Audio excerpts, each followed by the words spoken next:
Good afternoon, everybody. Please be seated.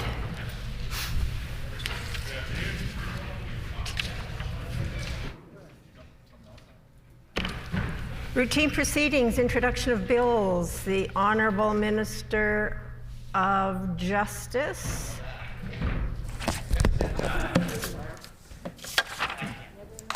Madam Speaker, I move, seconded by the Minister for Essential Services, that Bill number 9, the Scrap Metal Act, Loi sur la ferraille, be now read a first time.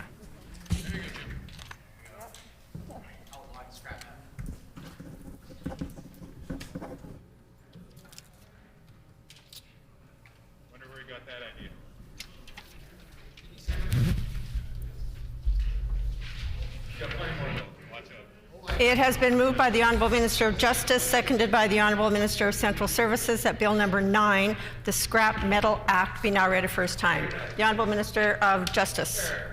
Thank you, Madam Speaker. The main purpose of the Scrap Metal Act is to enhance public safety by regulating the sale of certain types of scrap metal. The legislation creates a new act that will require the recording of information about the sale of scrap metals that are at risk of being stolen. That will include information about the item being sold and the seller's identity.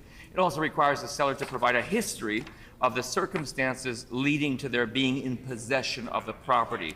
Records are maintained for 2 years. Records of transactions in these vulnerable items will be reported directly to police on a regular basis. We believe that these measures will help enhance public safety.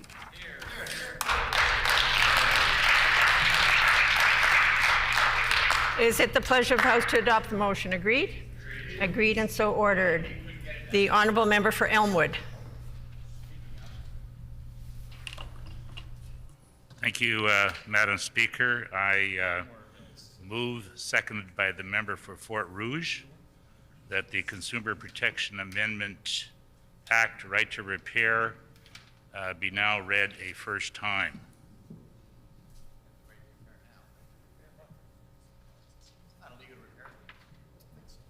Yeah, it is. You can't repair a John Deere tractor yourself.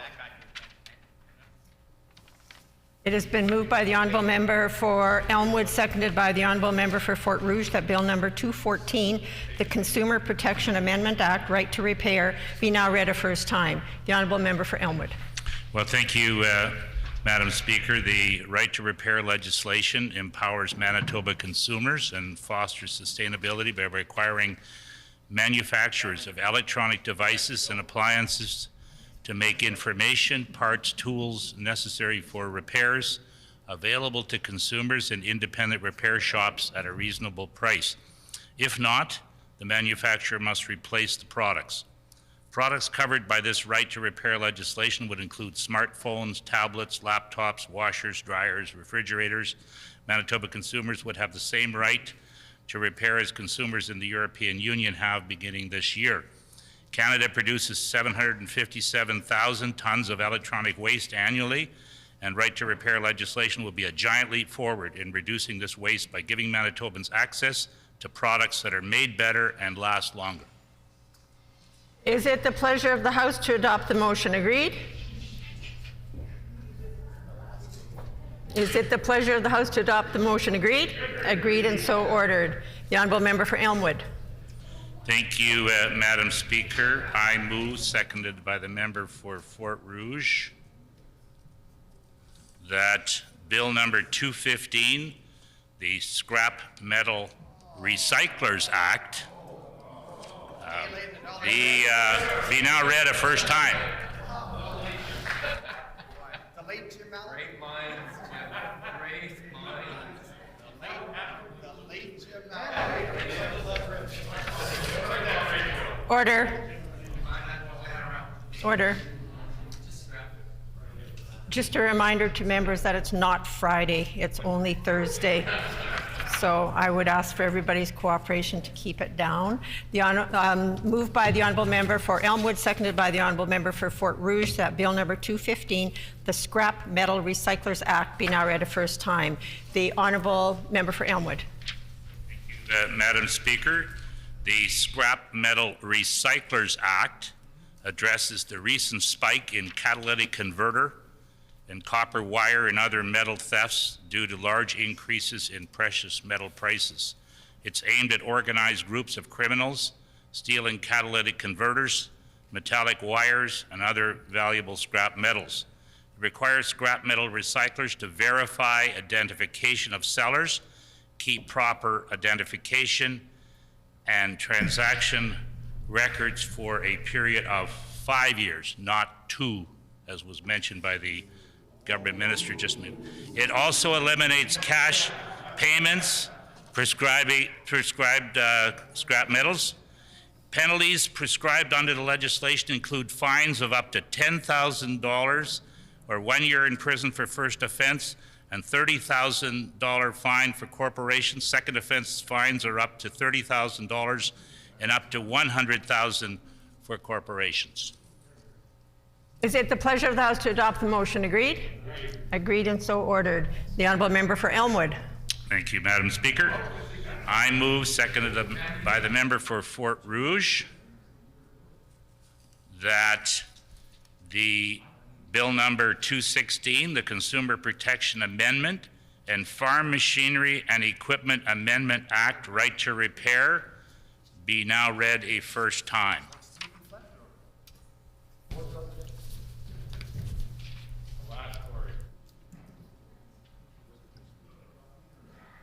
It has been moved by the honourable member for Elmwood, seconded by the honourable member for Fort Rouge, that Bill number 216, the Consumer Protection Amendment and Farm Machinery and Equipment Amendment Act, Right to Repair Vehicles and Other Equipment, be now read a first time. The honourable member for Elmwood. Thank you, Madam Speaker.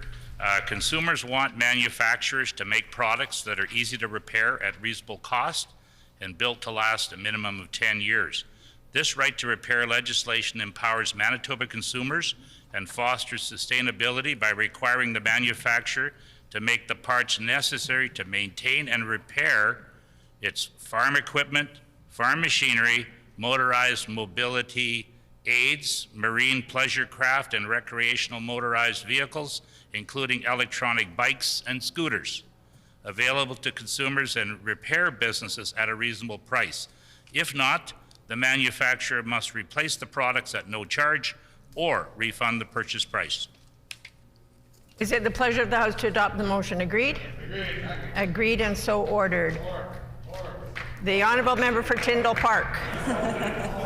Thank you, Madam Speaker. I move, seconded by the member for St. Boniface, that Bill 208, the Teachers' Pension Amendment Act, be now read a first time.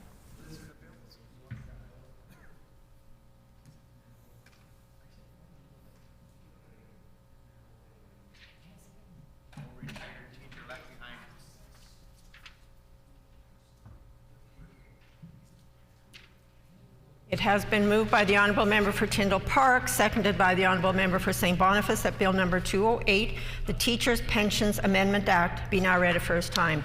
The honourable member for Tyndall Park. Thank you, Madam Speaker. Bill 208, the Teachers' Pension Amendment Act, adds 2 members to the Teachers' Retirement Allowance Fund Board, which would increase the TRAF board from 7 to 9. One of the additional members would be dedicated to a retired teacher as nominated by the Retired Teachers Association of Manitoba, RTAM, and the other seat would be appointed by the government.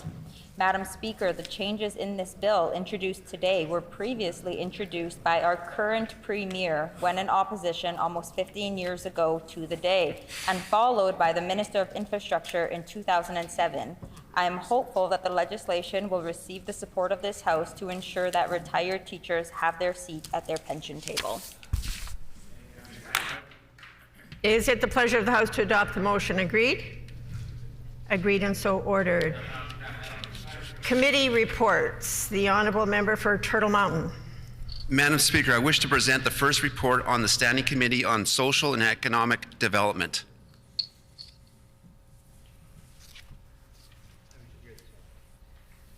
Your Standing Committee on Social and Economic Dispense. Development presents. The honourable member for Turtle Mountain. Madam Speaker, I move, second by the honourable member for Portage-la Prairie, that the report of the committee be received.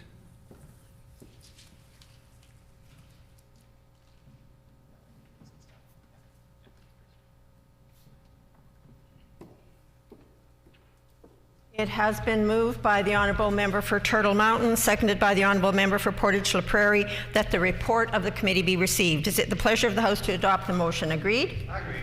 Agreed and so ordered. Tabling of reports, ministerial statements, members' statements. The Honourable Minister of Indigenous, Reconciliation and Northern Relations. Madam Speaker, I stand before the House today to acknowledge and celebrate sports excellence in the Interlake region. 18 dedicated team players of the Interlake Thunder Pee Wee football team from Selkirk, Lakeside, Interlake Gimli, Red River North, and as far as the Kamisak constituencies brought home the provincial championship title on a chilly Halloween morning. The Interlake Thunder boys, aged 12 to 13, would defeat East Kildonan's Eastside Eagles by a final score of 40-12. The Interlake Thunder Pee Wee team had an excellent 2021 season, losing only once in the final game of the regular season to the Eastside Eagles. According to the coaching staff, the Thunder learned a great deal in the final game of the regular season against the Eagles, which they turned into a dominating victory in the provincial championship game. The Pee Wee Thunder team came out with one goal in mind: the provincial championship title. Playing a great game of football, offensively and defensively, with each team member leaving what they had on the field. Teamwork and working hard led to a victorious end to the season. This year marks the 10th year of the Interlake Thunder Football Club. This is also the Interlake Thunder's first championship title at the Manitoba Football Association's Pee Wee level. The Interlake Thunder's success this year extends to the Adam team making finals and the varsity team bringing home the Murray Black Cup. Congratulations once again to the Interlake Thunder Pee Wee team on the provincial championship title. Your dedication to the game of football and your fellow teammates has brought the team to a place of success. I look forward to next season. Thank you.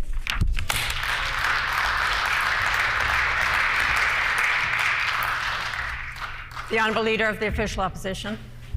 I rise today to pay tribute to David Woodbury, father, partner, NDP president, mentor, friend. From a young age, David worked on many successful election campaigns. He helped us rebuild after defeats, and he played a key role in the Dewar government tabling 10 consecutive balanced budgets. In the process, Mr. Woodbury showed that you can be progressive when it comes to healthcare and education while still being balanced when it comes to the books. David always maintained a cool head, a warm heart, and an even keel. In fact, we used to joke with David, the highest compliment he could ever pay anybody, the thing that he'd say whenever he got really excited about some great new idea, was that he would just tell you in his trademark fashion, "That's fine." Mr. Woodbury passed on his immense institutional knowledge throughout his career in government. He trained our staff in opposition, and as recently as October, he spent hours with our caucus teaching the deep ins and outs of government finance.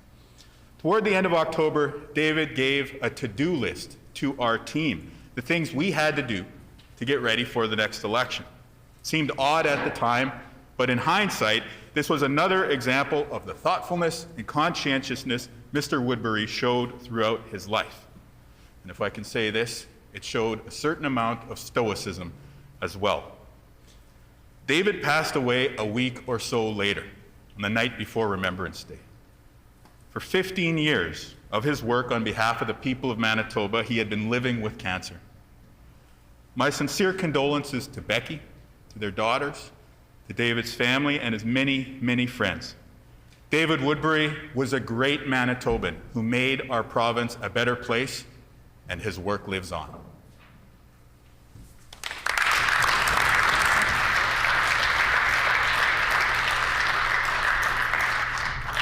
The Honourable Member for Radisson.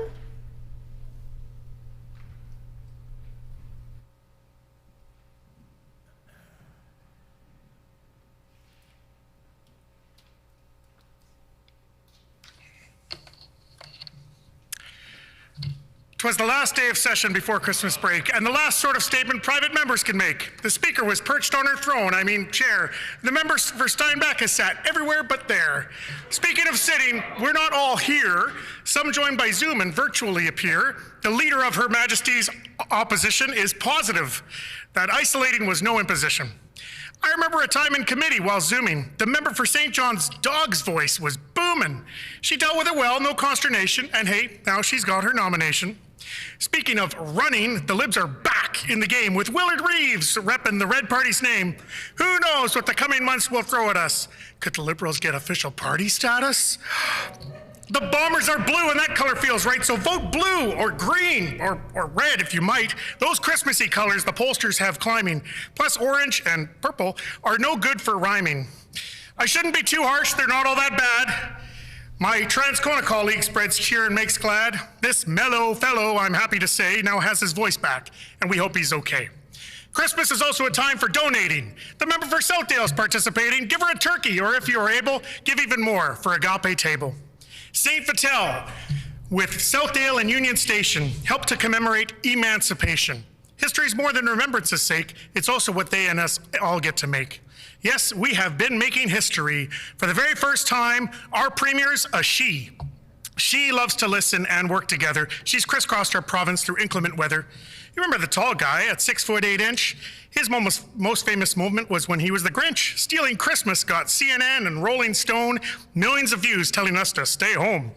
But now our new premier has set a new tone, kinder and gentler, and with her own cell phone. Reconciliation is a priority, straight from her heart. The Chamber's first land acknowledgement is only a start. So to the clerks at the table where everything's answered, fear not, I'll give this copy to Hansard. My poem is ending, my farewell I must make. Merry Christmas to all, and to all a good break.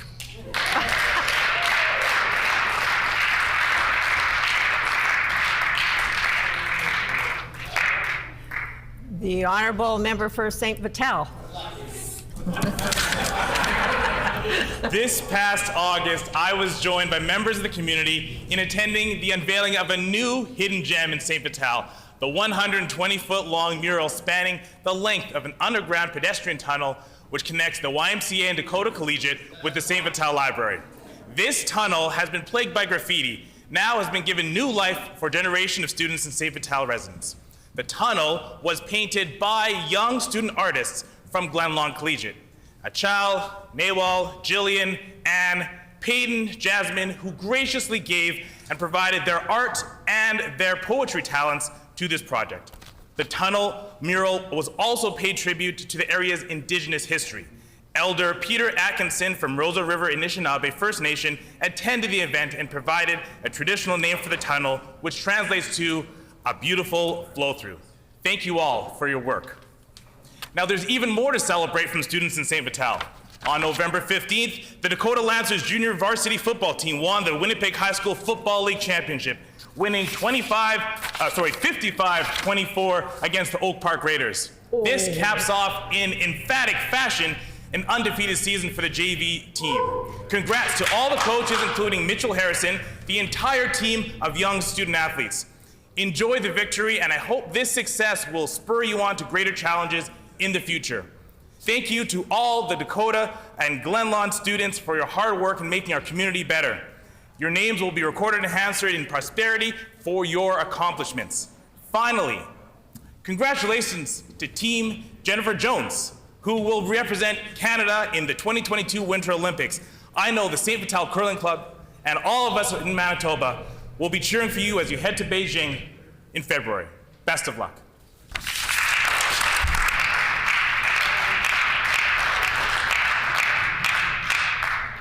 The Honourable Member for St. Boniface.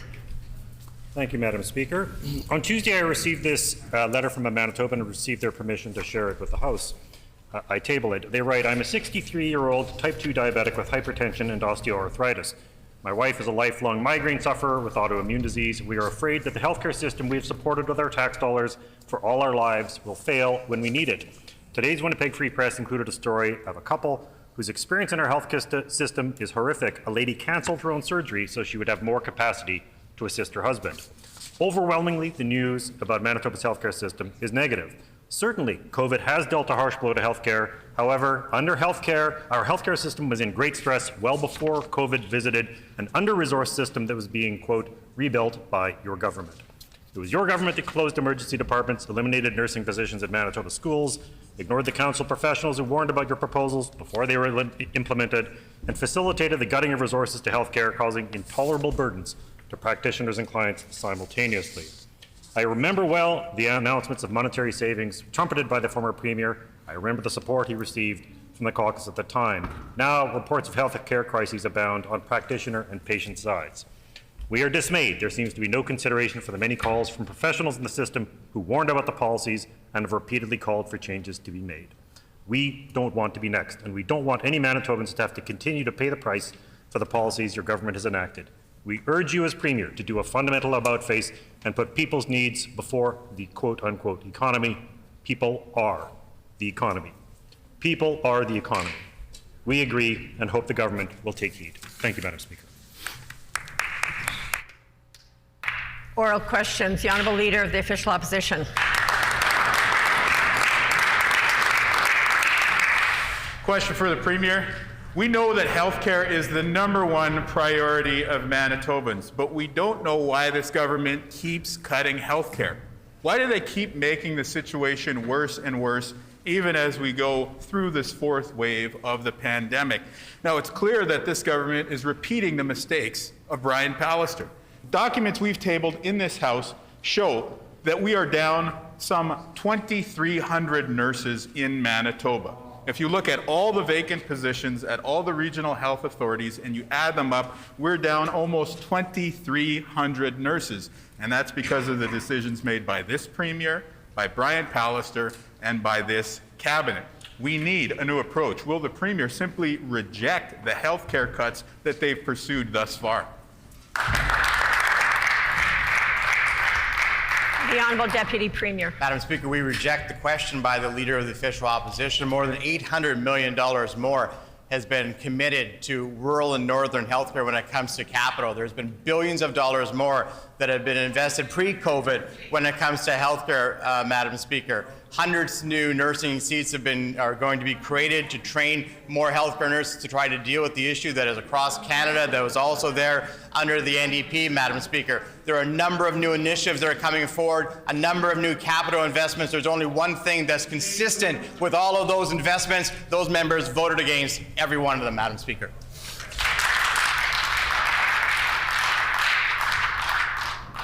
The Honourable Leader of the Official Opposition on a supplementary question. Pay more, get less. That's the PC way. That's what we get under this tired government.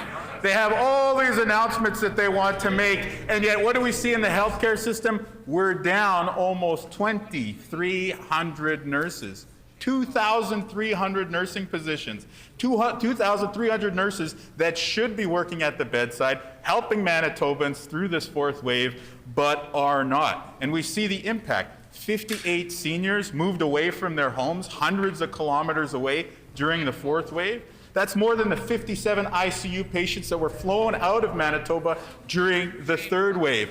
This needs to stop. Will the Premier admit that there is a crisis in health care and that their cuts have precipitated this situation?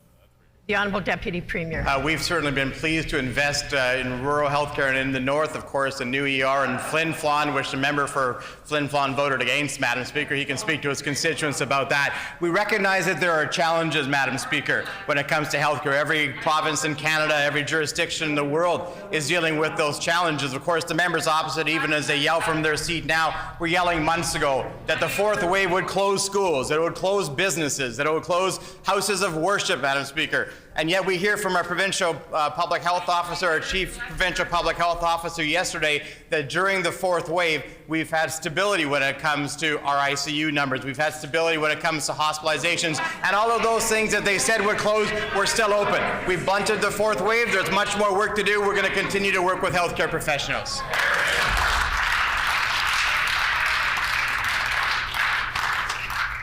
The Honourable Leader of the Official Opposition on a final supplementary. Madam Speaker, we see the impact of this government's cuts to health care.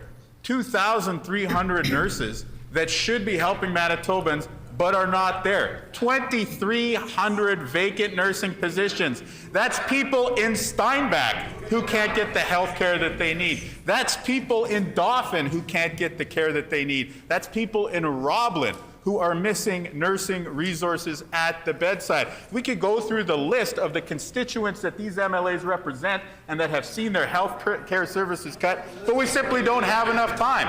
The impact is that seniors are being sent hundreds of kilometers away from their loved ones. The impact is that 136,000 Manitobans are waiting for surgeries and badly needed diagnostic tests. These situations have been created by political decisions made by the former health minister and Brian Pallister. Will they simply abandon these health care cuts and do the right thing for Manitobans today? The Honourable Deputy Premier. I'm encouraged that the member opposite can read a map and identify communities that he's never visited, Madam Speaker. He might be able to identify some of those communities in the dozens and dozens of communities that his government shut down emergency rooms, dozens and dozens that they temporarily suspended for decades, Madam Speaker. Just shuttered them, shut them down, and then never talked about reopening them all through rural Manitoba. Order. Yes, it's taken a lot of work to try to restore those capital services. Order. Thank you very much, Madam Speaker, to try and restore order on that side of the House. They don't like to hear about the fact that we're investing $800 million in rural and northern Manitoba, but they do like to vote against all of those capital investments and then come in here and say, why aren't you investing more? Why won't you support them? That's the real question.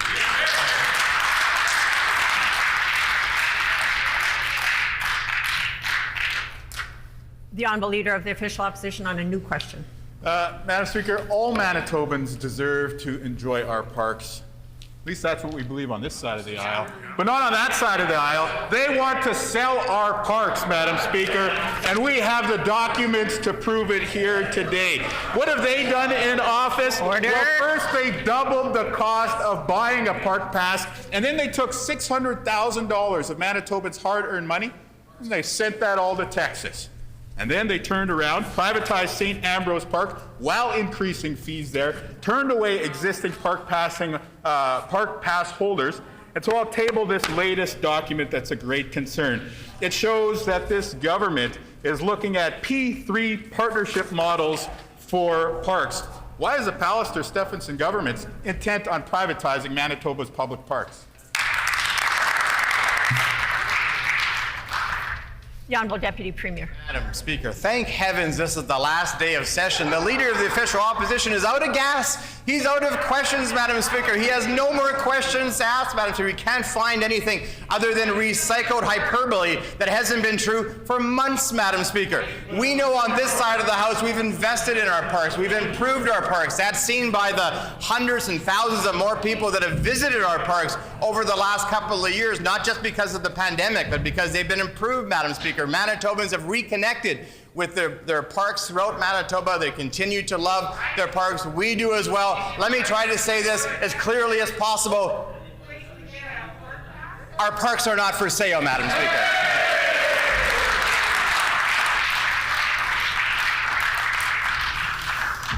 The Honourable Leader of the Official Opposition on a supplementary question. Well, that is until they start selling off our parks, Madam Speaker. We know what happened when the PCs privatized St. Ambrose. Park fees tripled. And that's what they want to do across the province. I'll read from the document that I just tabled here. Quote, this will provide a template, the one at St. Ambrose will provide a template for future private partnerships in parks, including as an example of a P3 partnership with a private operator. Translation? More people will be turned away from public parks like they were this last summer. Just like Brian Pallister, this new premier is intent on privatizing our parks. Will the new PC leader simply stop the privatization of public parks?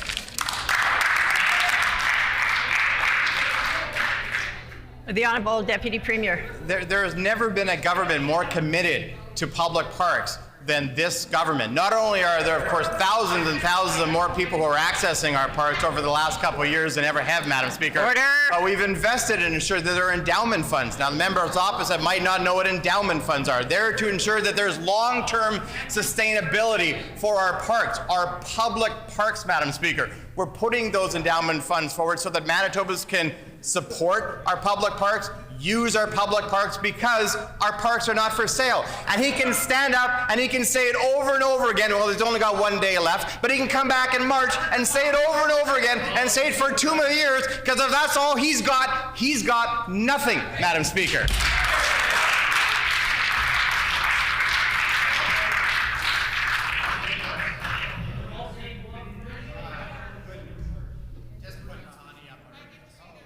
Order. The Honourable Leader of the Official Opposition on a final supplementary. Madam Speaker, we know where the member for Steinbach and his crew are intent on taking our parks. They want a future in Manitoba where Manitobans will be forced to visit the Amazon Web Services beach at Birds Hill, or perhaps the Facebook Provincial Forest. They want to privatize our parks. We tabled the documents to prove it, and we say it is just plain wrong. Manitobans deserve to be able to visit our parks, and they deserve to be able to have access and to invest in those public services, knowing that those investments will stay here in Manitoba. Instead, this government sends the money of the hardworking people of Manitoba down to Texas, and then they cook up behind the scenes more plans for park privatization. Will the new Premier simply take a different approach? Will she stop Brian Pallister's privatization of parks? The Honourable Deputy Premier. Madam Speaker, I knew that he wrote rap. I didn't know he wrote fiction as well, Madam Speaker. That entire question is made up, Madam Speaker. This government has been investing millions of dollars into parks, Madam Speaker. We've been welcoming thousands of more people into our public parks. We've been setting up long-term endowment funds so that whenever, in 50 years or 60 years, whenever they get back in the government, there'll at least be funding for those parks and they can continue to be sustained, Madam Speaker. He doesn't have a clue what he's talking about. We're going to continue to support our public parks. I hope he has a nice holiday. I hope over the next 4 months he can figure out some questions that are actually priorities, Manitobans, because he's way off base when it comes to these questions, Madam Speaker.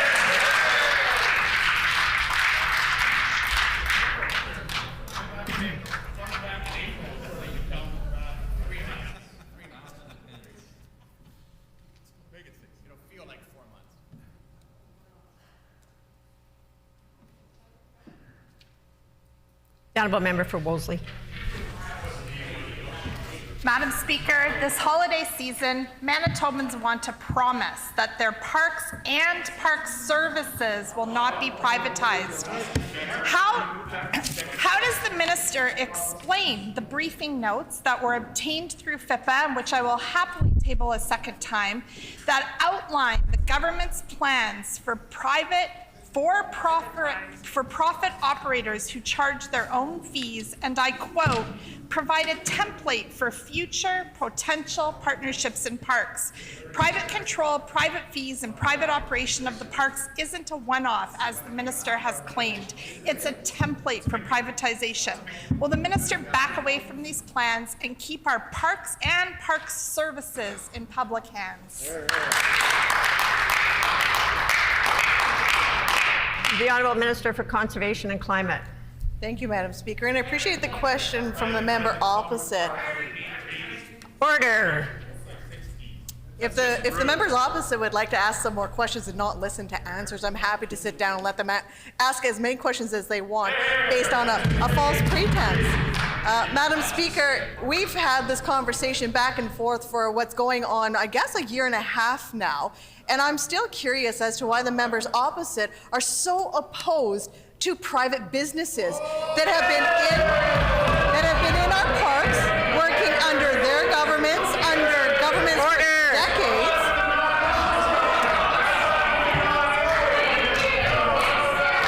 So, order. They clearly are not good listeners, which our new Premier has established that we are, and we will continue to listen and work with. The member's time has expired. Member's time has expired.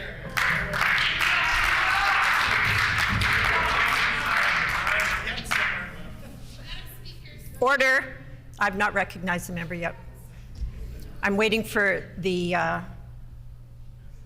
quiet that should precede questions and answers.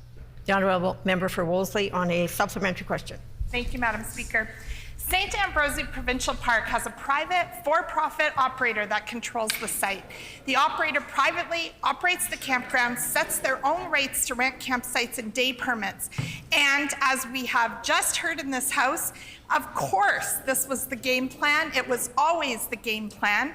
The briefing note labeled P3 partnership models for park infrastructure. The department laid out this approach. It says it will provide, that St. Ambrose will provide a template for future potential partnerships in parks. So I ask the minister again, why is she putting control of our parks into private hands?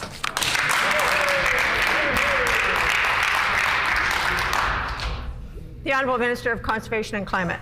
Thank you, Madam Speaker. And I'll remind the member opposite that under the NDP previous government, multiple partnerships with private industry within parks were signed and continue to run today. So all of a sudden, the opposition is opposed to these partnerships. But I'm very glad that the member opposite brought up St. Ambroise Park.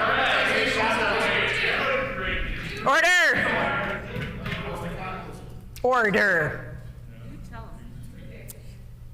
Madam Speaker, I'm glad that the member opposite brought up St. Ambroise Park. We are very proud to have partnered with a Métis-owned company who is running the area that was devastated in 2011, and the NDP government put $0 into restoring. It wasn't a park until this company came in and provided a space for everyone to use again.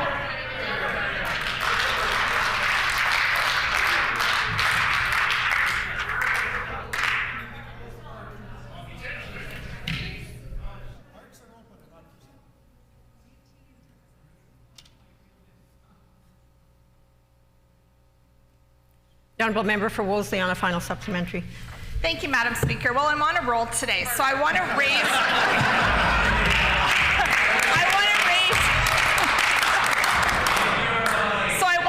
with the minister my concern with regard to the Clean Environment Commission's review and public hearings of the Can-White Silica Sand Extraction Project.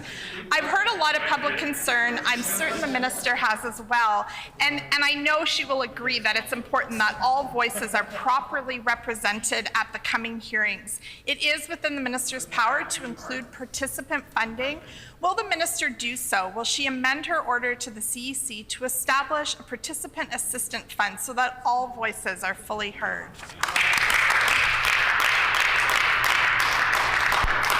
I'm going to seek some clarification here because I did not, when members are asking supplementary questions, they should be on the same topic as the question. And I believe in that third, on the final supplementary, that was a total new subject. I'm wondering if how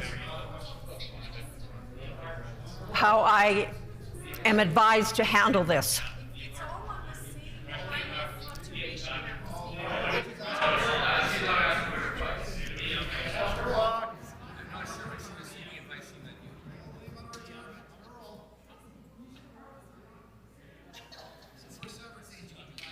Private businesses in our parks. Oh, geez. I think we should extend the session. That's all you got. Yeah, let's keep going. I think the warm sands are calling.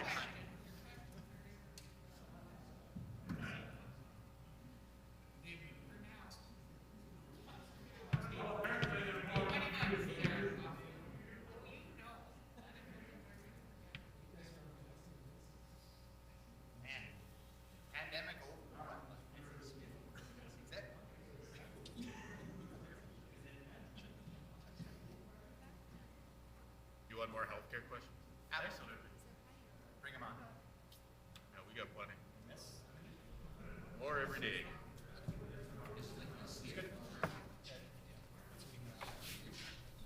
Order, please.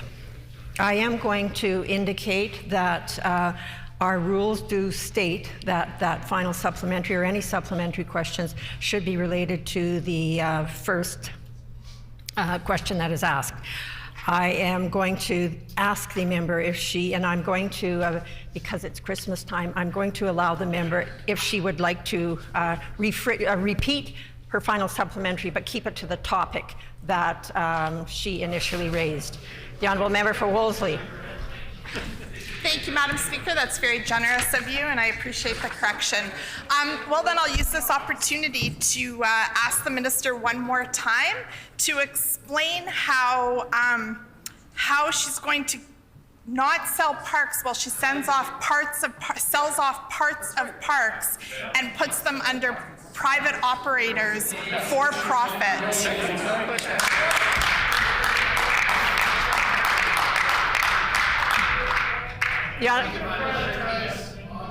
The Honourable Minister of Conservation and Climate. Thank you, Madam Speaker. And of course, the member is inaccurate in her accusations of any privatization and has no documents to support those premises. But it does give me an opportunity to really highlight how wonderful our government has worked to put a $20 million park endowment fund in place so that our Manitobans will have access to parks for years to come. And the improvements that we are making to our parks are long overdue, and I know they have been appreciated by every single Manitoban who have visited our parks during this very hard 2 years over the pandemic. Thank you, Minister.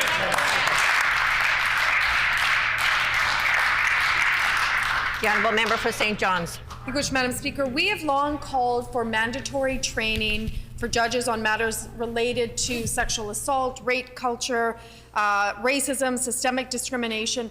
Unfortunately, Madam Speaker, Bill 8 is a smokescreen. The text reads, a judge has to, and I quote, undertake to participate, end quote, in training, meaning a judge has to try and schedule some appointment for training. That's not good enough, Madam Speaker. The bill should be definitive with all new judges and JJPs taking sexual assault, rape culture, and consent training. Will the minister make that change to the bill today?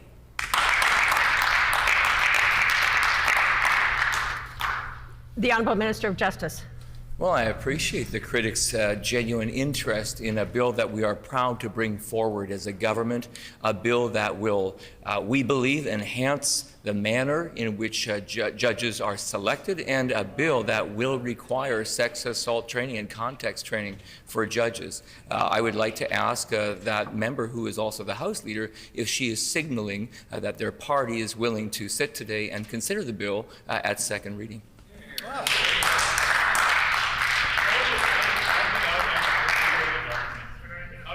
Order. Order. The Honourable Member for St. John's on a supplementary question. Which, Madam Speaker, currently the majority on the Judicial Appointments Committee consists of a Chief Judge, a Provincial Court Judge, the President of the Law Society, and a representative of the Bar Association. The Minister is strategically attempting to dilute judges' influence and expertise by increasing his own appointees to the committee by increasing the community members component in Bill 8. Bill 8 also removes the Chief Judge as the chairperson to one of his own hand-picked appointees, all of whom are neither lawyer, judge, or retired judge. This is really scary, Madam Speaker. Will he undo this today and withdraw these provisions?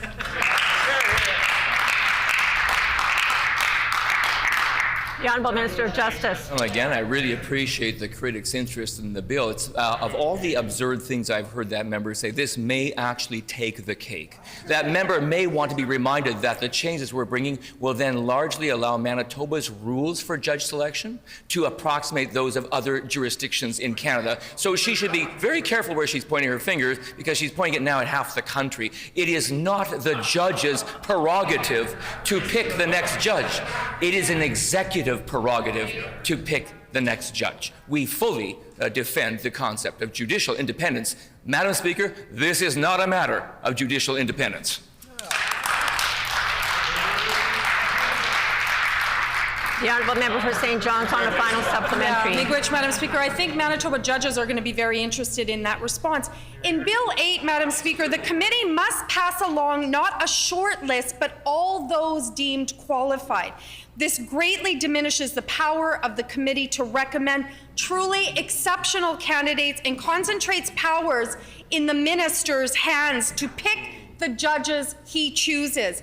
He even wants the power to direct the committee to reconsider candidates that have been rejected. This is a naked attempt by the minister to get the judges he wants appointed to court. Will he withdraw these offending provisions today?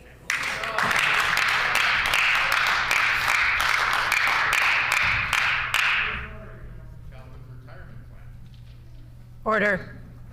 The Honourable Minister of Justice. Well, Madam Speaker, this is absurd. I would really invite the member to read the Act. Because if she reads the Act, she would understand the Act is actually legislation. And that means it's an executive prerogative. It's not a judicial prerogative. There's a line. It is the responsibility of the government to select judges. It is the responsibility of judges to sit in court. And Madam Speaker, I would just want to make clear that even while I give the answer, the member continues to shout and rail from her seat. I don't know if she's interested in debating the bill, but if she wants to debate the bill, let's debate it today. Come on now.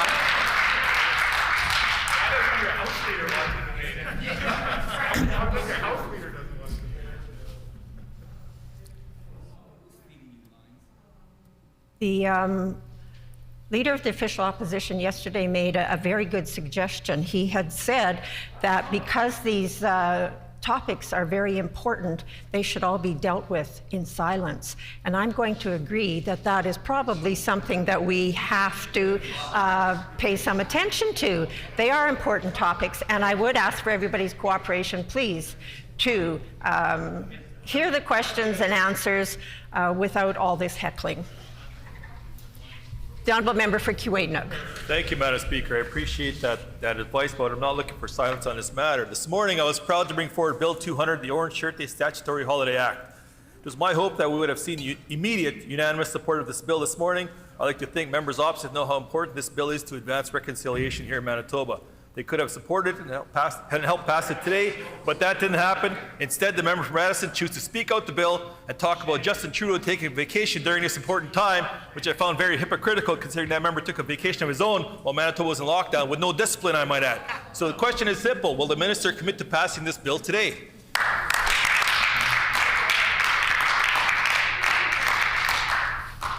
The Honourable Deputy Premier.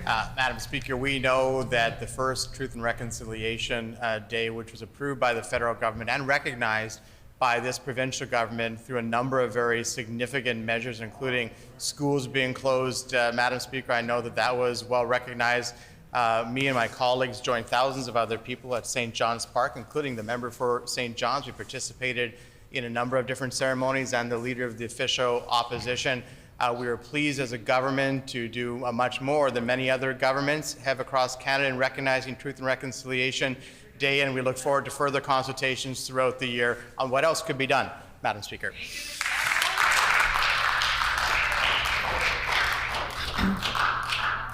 The honourable member for Kiiwetinoong on a supplementary question. Thank you, Madam Speaker. We need much more than recognition. We need commitment, and this bill aims to do that. This bill aims to honor the survivors of residential schools and recognize the intergenerational trauma still felt by their descendants today.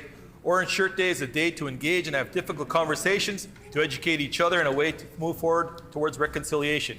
In June, Parliament unanimously supported legislation for a federal statutory holiday. It's time we do the same here. Will the minister commit to passing this bill today?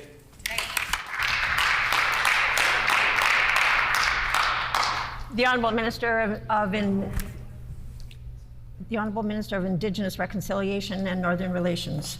Well, thank you, Madam Speaker. And for the House, I want to say that members on this side of the House are committed to advancing reconciliation with Indigenous people in Manitoba. We recognize the National Day for Truth and Reconciliation, and Orange Shirt Day is an important part of this journey, and we will be working forward in that.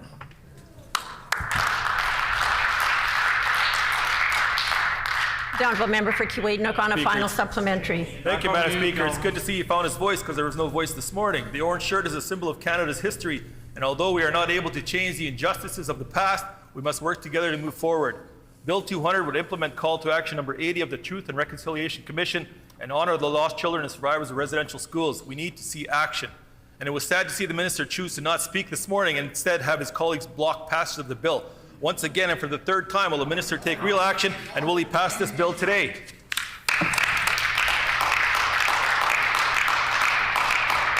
The Honourable Minister of Indigenous Reconciliation and Northern Relations. Well, thank you, Madam Speaker. And as the member said in his remarks this morning, the reconciliation journey is everyone's responsibility, and everyone needs to be engaged. And yet, this morning, when he was talking about the Truth and Reconciliation calls to action, some of the calls to actions are to educate the public. But when the member from Radisson asked an important question about the importance of the orange shirt, he was chastised by the member opposite, an Indigenous individual who had an opportunity to put on the record the importance of orange shirts.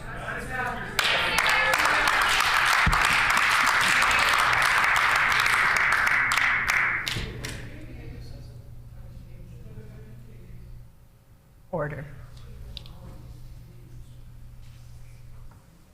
Topics in here can be very passionate, and I do encourage passion, but I do not support the level of, it's beyond heckling, there's yelling that is going on that really defeats the whole purpose of these very serious questions. So I'm going to ask for everybody's cooperation, please.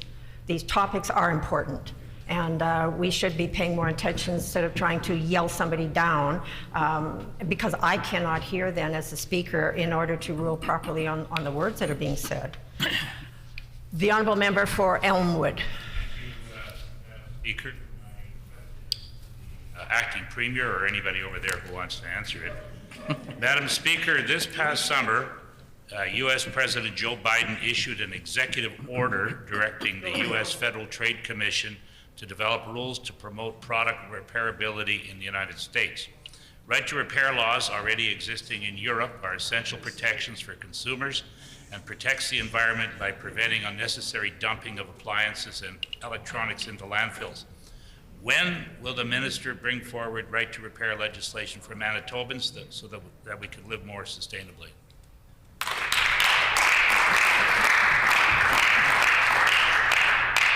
The Honourable Minister of Finance. Well, thank you, Madam Speaker. I know the member has brought forth a bill just this morning to deal with items such as this, and so those are important information, important debates that we have here in the legislature, so we'll have to read the bill, consider it. We want to make sure the public is engaged with this. That's something that's supported. On this side of the House, we like to listen to consumers, we like to listen to Manitobans, and that's how we form legislation. So we'll listen to the debate that happens.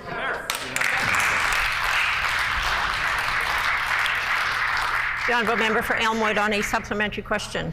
Well, thank you, Madam Speaker, and both of these bills were introduced in the last session of the legislature too, so the government's had some time to work on this. Madam Speaker, manufacturers should be required to build long-lasting and durable products and provide spare parts for the repair and manuals for repair services at reasonable prices. If the manufacturer refuses to do this, they must replace the electronic product or refund its purchase price. The small business repair sector needs these parts and manuals to survive in business and protect consumers. When will the minister do the right thing for consumers and our economy and our environment and legislate the right to repair? The Honourable Minister of Finance. Well, to answer the member's question, there's a bill before the House, so we'll consider the bill. At that point, we make some decisions of the government, whether they make a lot of sense, and some topics the member does make a lot of sense. He's been here for, I know, 89 years, and so sometimes he's brought forth some issues and ideas that make some sense, and we're going to review each and every one of them.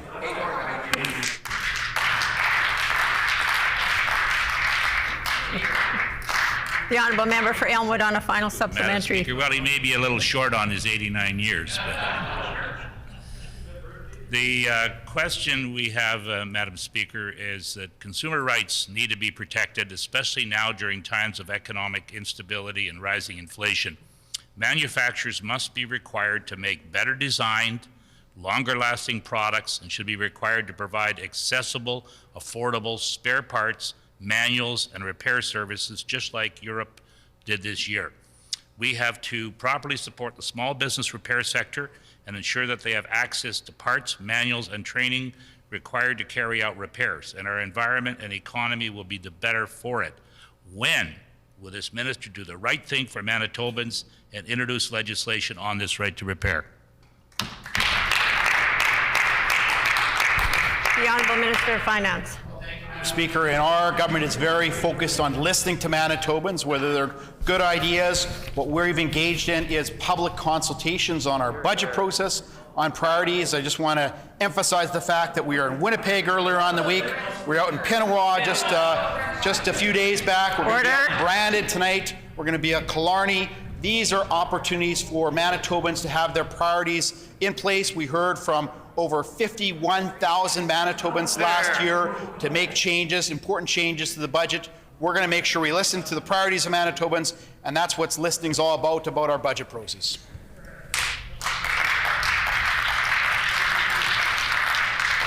The Honourable Member for St. Boniface. Thank you, Madam Speaker. An Alberta company called Canwhite Sands has been working on a very controversial project just east of Winnipeg, a mine for sand to be used in fracking. The mine itself covers an area larger than Winnipeg and involves punching hundreds of holes that risk contaminating the Sandilands Aquifer, one of the largest aquifers in all of Manitoba. It is the source of some of the purest water in Manitoba, and if contaminated, it cannot be uncontaminated. While the minister has decided to follow the law and require a Clean Environment Commission review, this government does have a track record of hiring consultants who tell them what they want to hear. Will this government ensure that funds are available for concerned residents through the participation assistance program so they can be part of public hearings on this project? The Honourable Minister of Conservation and Climate. Thank you, Madam Speaker. I appreciate the question coming from the member opposite. Our government is proud to have always followed a very strict environmental assessment process, which we have done for this proposal as well. And Madam Speaker, we have full confidence in the Clean Environment Commission to fulfill its duty in looking through the proposals and determining from the details within that proposal what further conditions or advice that they would give to government moving forward. Yeah.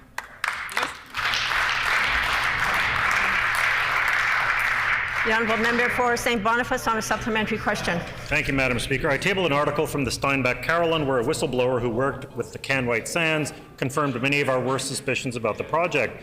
The whistleblower is an industrial mechanic with a background in mining, manufacturing, and management. He found the site safety, quote, really subpar, end quote. The use of personal protective equipment in active work areas was, quote, nil to non-existent, end quote. No hearing or breathing protection, weeks of 20-hour days, and oil contamination in wells, which he said management told him not to send for analysis.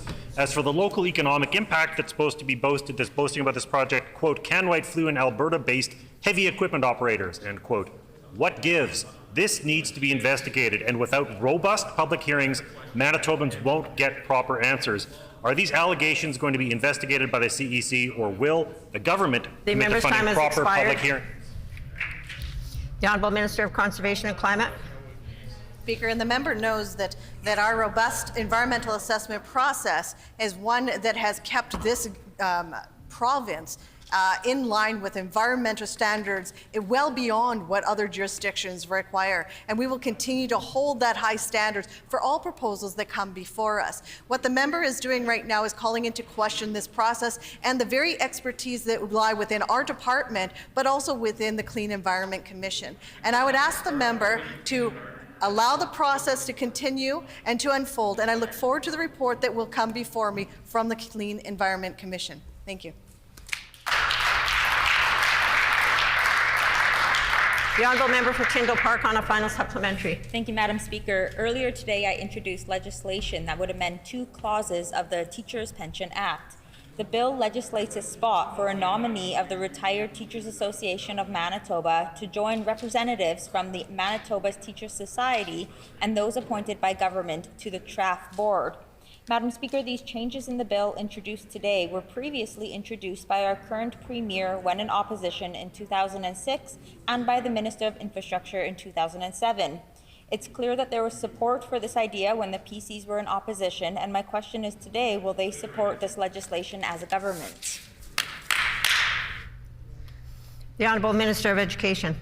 Well, thank you very much, Madam Speaker. I do appreciate the member's question on education. I will certainly review the proposed legislation and take it under advisement.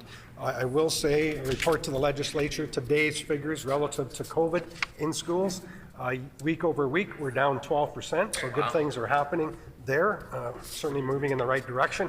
I will say again, thanks to all of those people in schools that are keeping our students safe, keeping our staff safe.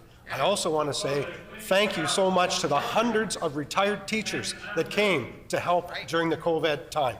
Thank you so much for working with Manitoba students.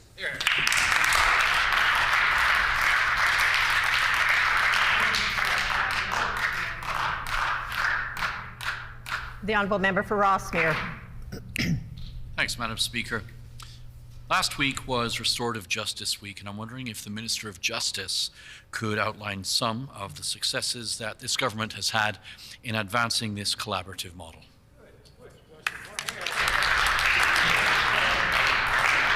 The Honourable Minister of Justice. I thank the member for Rossmere for the question. 1 week ago, this government announced a $145,000 investment to support a new restorative justice initiative in Northern First Nation communities. Our government released the Criminal Justice System Modernization Strategy, which included a focus on restorative justice initiatives, which increases public safety in communities and leads to a more effective interaction with individuals who are in conflict with the law. This investment for Island Lake Tribal Council allows restorative justice initiatives to be generated and directed closer to the community. Our government remains committed to partnering with rights holders organizations on the development of restorative justice hubs and greater involvement in the justice system. Thank you, Madam Speaker. The Honourable Member for Concordia. Thank you, Madam Speaker. For 6 years, the Pallister-Stephenson governments have froze funding to municipalities. Now municipalities are facing millions in unexpected costs for policing services because of the RCMP settlement. This unexpected cost is hitting municipalities hard. More cuts are going to happen if the province doesn't step in. The City of Portage is facing an $800,000 bill. Dauphin is facing a $200,000 bill. And all municipalities have to balance their budget, of course, as we know, Madam Speaker. Municipal services are at risk. Will this minister guarantee that municipal services will not be cut under this government?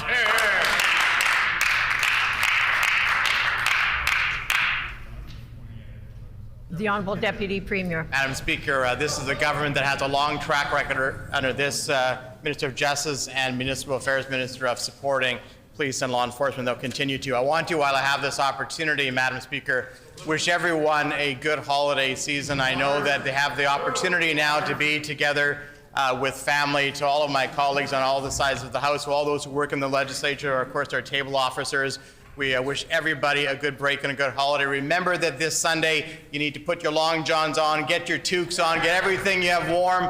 We're going to get out there and celebrate Bob Irving's last opportunity to broadcast the game, but most importantly to ensure that Winnipeg brings home the Grey Cup, defends the Cup again. Let's get out there and support our Winnipeg Blue Bombers, Madam Speaker.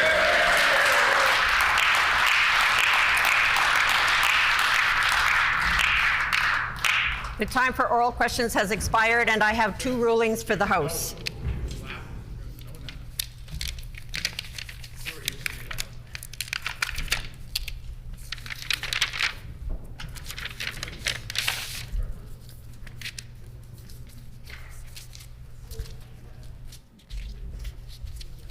Take these.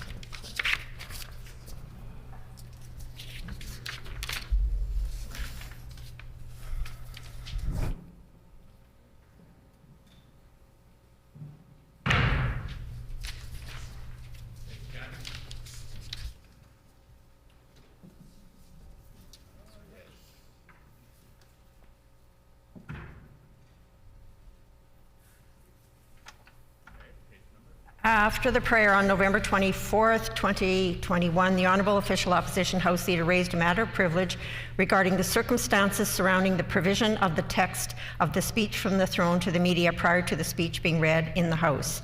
The member concluded her remarks by moving, and I quote, "to immediately empower an all-party committee of this House to investigate the breach of this privilege, and to make recommendations to the House of how to avoid this situation from taking place again, end quote.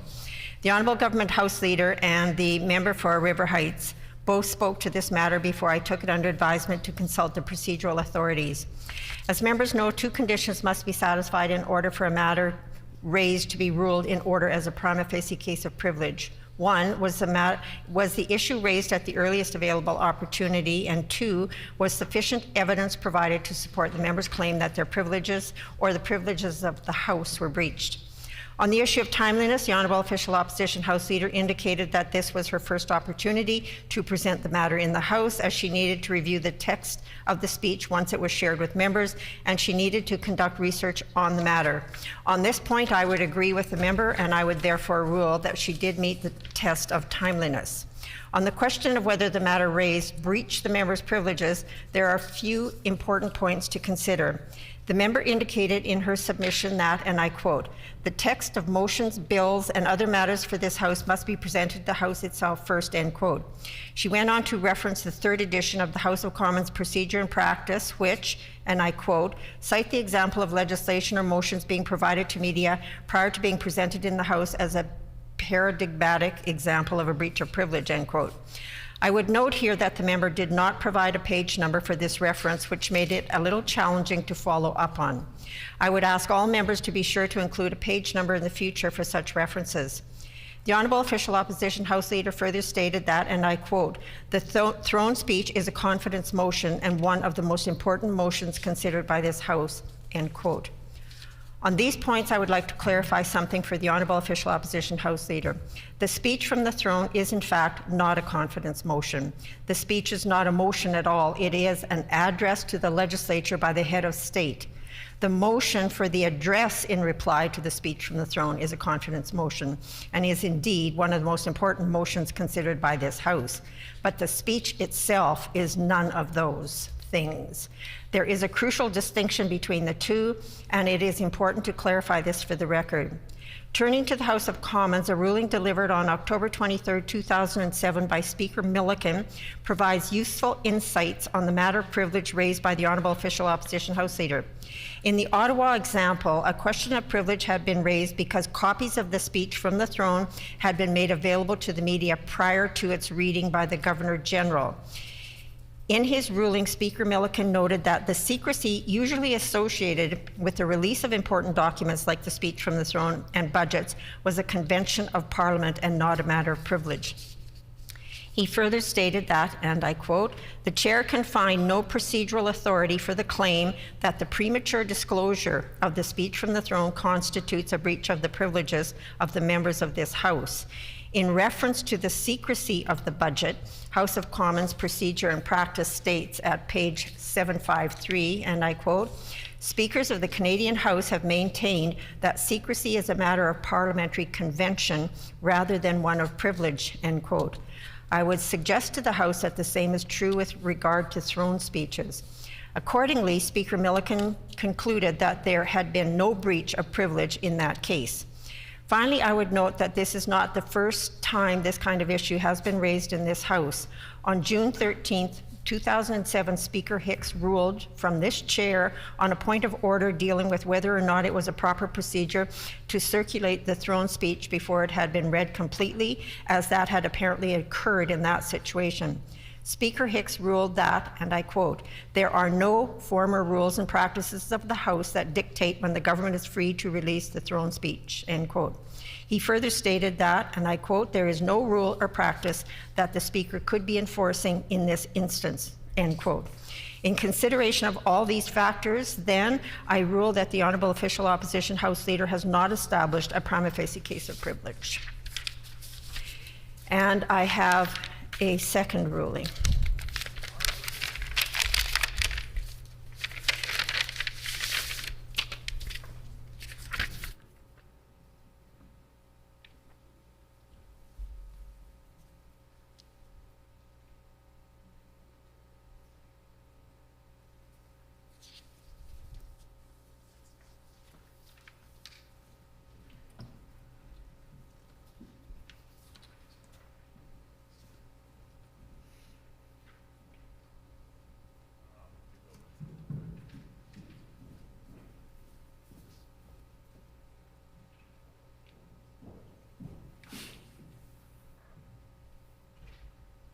Following the prayer on Thursday, November 25th, 2021, the Honourable Member for St. Boniface raised a matter of privilege contending that legislation that had yet to be introduced and distributed in the Legislature was made public prior to MLAs having the opportunity to review the legislation.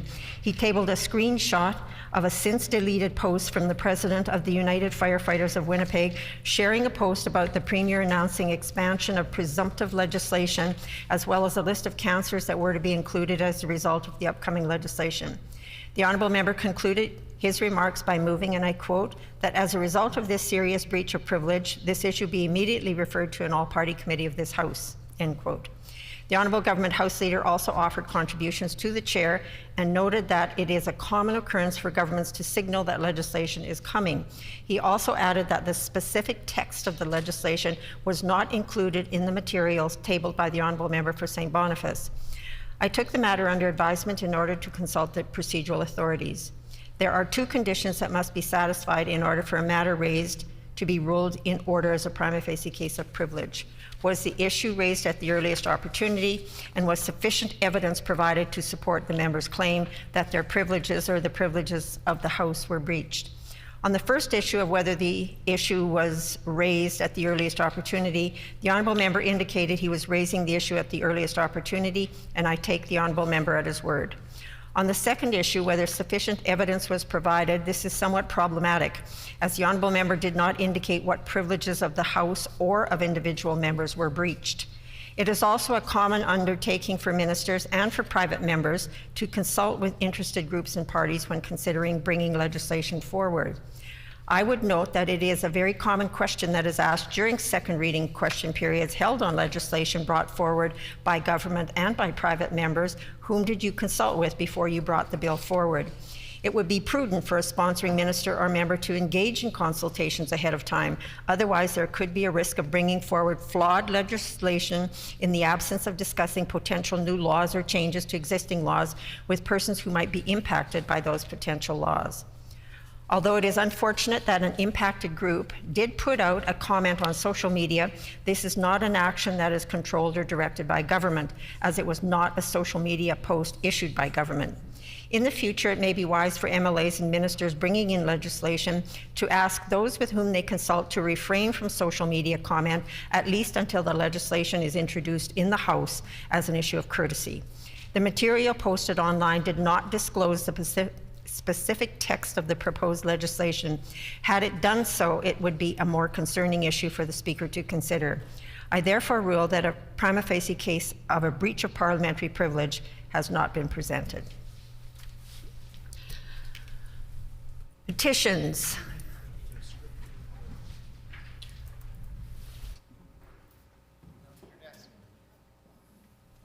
Before we move into petitions, as the House is expected to adjourn later today for our winter break, and as Youth Parliament will be using the chamber later this month, I would encourage all honourable members to remove the contents of their desks today. I would further encourage members to recycle as much of the material as possible. The blue bins here in the chamber are designated for recycling of Hansard only. Any other material you would like to recycle may be placed in the larger recycling containers in the message rooms located just outside the chamber. Thank you. Petitions then. The Honourable Member for Elmwood. Madam Speaker, I wish to present the following petition to the Legislative Assembly. The background of this petition is as follows. Number one, over 25,000 vehicles per day cross the Louise Bridge, which has served as a vital link for vehicular traffic between northeast Winnipeg and the downtown for the last 110 years. Number two, the current structure will undoubtedly be declared unsafe in a few years as it's deteriorated extensively, becoming functionally obsolete, subject to more frequent unplanned repairs, and cannot be widened to accommodate future traffic capacity. Number three, as far back as 2008, the City of Winnipeg has studied where the new replacement bridge should be situated. Number four, after including the bridge replacement in the city's 5-year capital budget forecast in 2009, the new bridge became a short-term construction priority in the city's transportation master plan of 2011. Number five, City capital and budget plans identified replacement of the Louise Bridge on a site just east of the bridge and expropriated homes there on the south side of Narren Avenue in anticipation of a 2015 start. Number 6, in 2014, the new city administration did not make use of available federal infrastructure funds. Number 7, the new Louise Bridge Committee began its campaign to demand a new bridge, and its surveys confirmed residents wanted a new bridge beside the current bridge, with the old bridge kept open for local traffic. Number 8, the NDP provincial government signaled its firm commitment to partner with the city on replacing the Louise Bridge in its 2015 throne speech.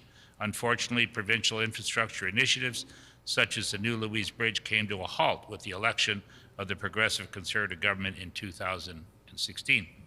Number 9, more recently, the city tethered the Louise Bridge replacement issue to its new transportation master plan and Eastern Corridor project. Its recommendations have now identified the location of the new bridge to be placed just to the west of the current bridge, not to the east as originally proposed.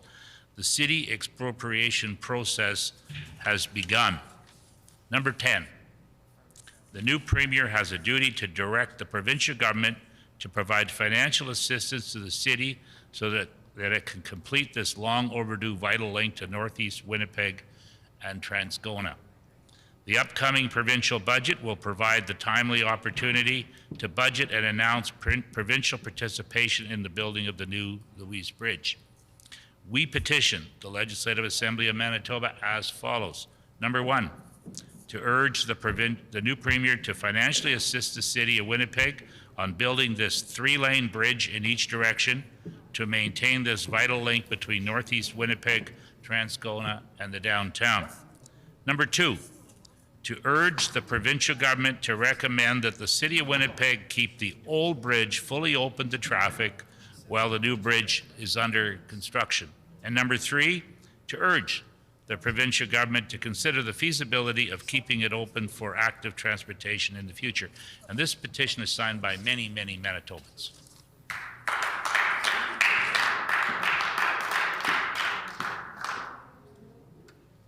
In accordance with our Rule 132(6), when petitions are read, they are deemed to be received by the House. The Honourable Member for Concordia. Thank you very much, Madam Speaker. I wish to present the following petition to the Legislative Assembly, and the background to this petition is as follows. Number 1, Manitoba Infrastructure has undertaken the closure of all farm access roads along the North Perimeter Highway, forcing rural residents to drive up to 6 miles out of their way to leave or return to their property. Number 2, the provincial government's own consultations showed that closing the access of some of these roads, including Sturgeon Road, was an emerging concern to residents and business owners, yet the North Perimeter Plan does nothing to address this issue. Number 3, residents and business owners were assured that their concerns about access closures, including safety issues cited by engineers, would be taken into account and that access at Sturgeon Road would be maintained. However, weeks later, the median was nonetheless torn up, leaving local residents and businesses scrambling. Number 4, closing all access to the perimeter puts more people in danger as it emboldens speeders and forces farmers to take large equipment into heavy traffic, putting road users at risk. Number 5, local traffic, commuter traffic, school buses, emergency vehicles, and commercial traffic, including 200 gravel trucks per day from the Lilyfield Quarry, will all be expected to merge and travel out of their way in order to access the perimeter, causing increased traffic and longer response times to emergencies. Number 6, small businesses located along the perimeter and Sturgeon Road are expecting to lose business as customers will give up on finding a way into their premises. Number 7, residents, business owners, and those who use these roads have been left behind by the provincial government's refusal to listen to their concerns that closures will only result in worsened safety and major inconveniences for users of the North Perimeter. We petitioned the Legislative Assembly of Manitoba as follows: to urge urge the Minister of Infrastructure to leave residents access to the perimeter highway at least every 2 miles along its length, especially at intersections such as Sturgeon Road, which are vital to local businesses. And to urge the Minister of Infrastructure to listen to the needs and opinions of the local residents and business owners who took the time to complete the perimeter safety survey while working with engineers and the technicians to ensure that their concerns are addressed. This petition, Madam Speaker, is signed by many Manitobans. The honourable member for the Pas-Camisec. And ask to attend, Madam Speaker. I wish to present the following petition to the Legislative Assembly. The background to this petition is as follows. Number 1, Provincial Road number 224 serves Peguis First Nation, Fisher River Cree Nation, and surrounding communities. The road is in need of substantial repairs. Number 2, the road has been in poor condition for years and has numerous potholes, uneven driving surfaces, and extremely narrow shoulders. Number 3, due to recent population growth in the area, there has been increased vehicular and pedestrian use of Provincial Road 224. Number 4, without repair, Provincial Road 224 will continue to pose a hazard to the many Manitobans who use it on a regular basis. And number 5, concerned Manitobans are requested that Provincial Road 224 be assessed and repaired urgently to improve safety for its users.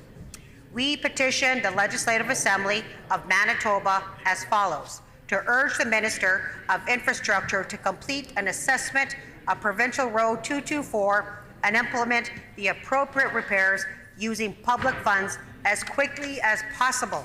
This petition has been signed by many, many fine Manitobans. Egwasat. The honourable member for St. John's.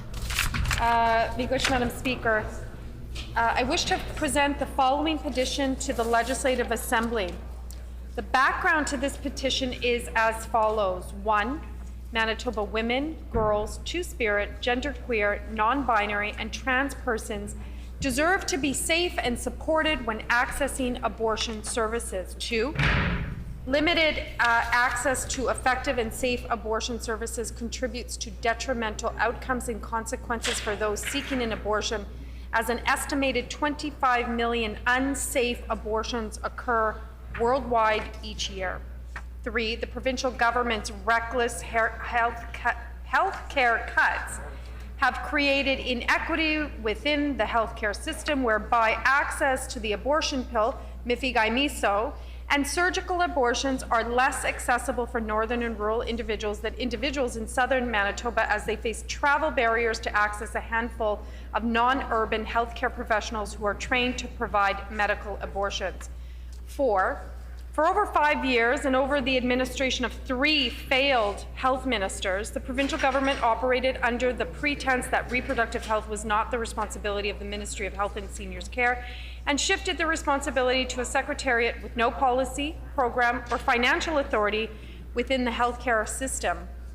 5, for over 4 years, the provincial government has refused to support Bill 200, the Safe Access to Abortion Services Act, which will ensure the safety of Manitoba women, girls, two-spirit, genderqueer, non-binary, and trans persons accessing abortion services, and the staff who provide such services by establishing buffer zones for anti-choice Manitobans around clinics. We petition the Legislative Assembly of Manitoba as follows: to urge the provincial government to immediately ensure effective and safe access to abortion services for individuals regardless of where they reside in Manitoba, and to ensure that buffer zones are immediately legislated. Signed by many Manitobans. Miigwech. Are there any further petitions? The honourable member for Notre Dame. Thank you, Madam Speaker. I wish to present the following petition to the Legislative Assembly.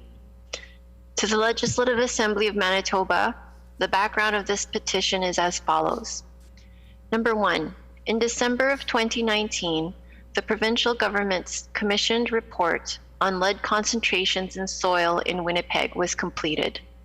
Number 2, The report found that 10 neighborhoods had concerning levels of lead concentration in their soil, including Centennial, Daniel McIntyre, Glen Elm Chalmers, North Point Douglas, River Osborne, Sargent Park, St. Boniface, West End, Weston, and Wolseley Minto. Number 3, in particular, the predicted blood lead levels for children in North Point Douglas, Weston, and Daniel McIntyre were above the level of concern. Number 4, the Weston Elementary School field has been forced to close down many times because of concerns of lead in soil and the provincial government's inaction to improve the situation. Number 5, lead exposure especially affects children aged 7 years and under, as their nervous system is still developing. Number 6, the effects of lead exposure are irreversible and include impacts on learning, behavior, and intelligence. Number 7, for adults, long-term lead exposure can contribute to high blood pressure, heart disease, kidney problems, and reproductive effects. Number 8, the provincial government currently has no comprehensive plan in place to deal with lead in soil, nor is there a broad advertising campaign educating residents on how they can reduce their risks of lead exposure.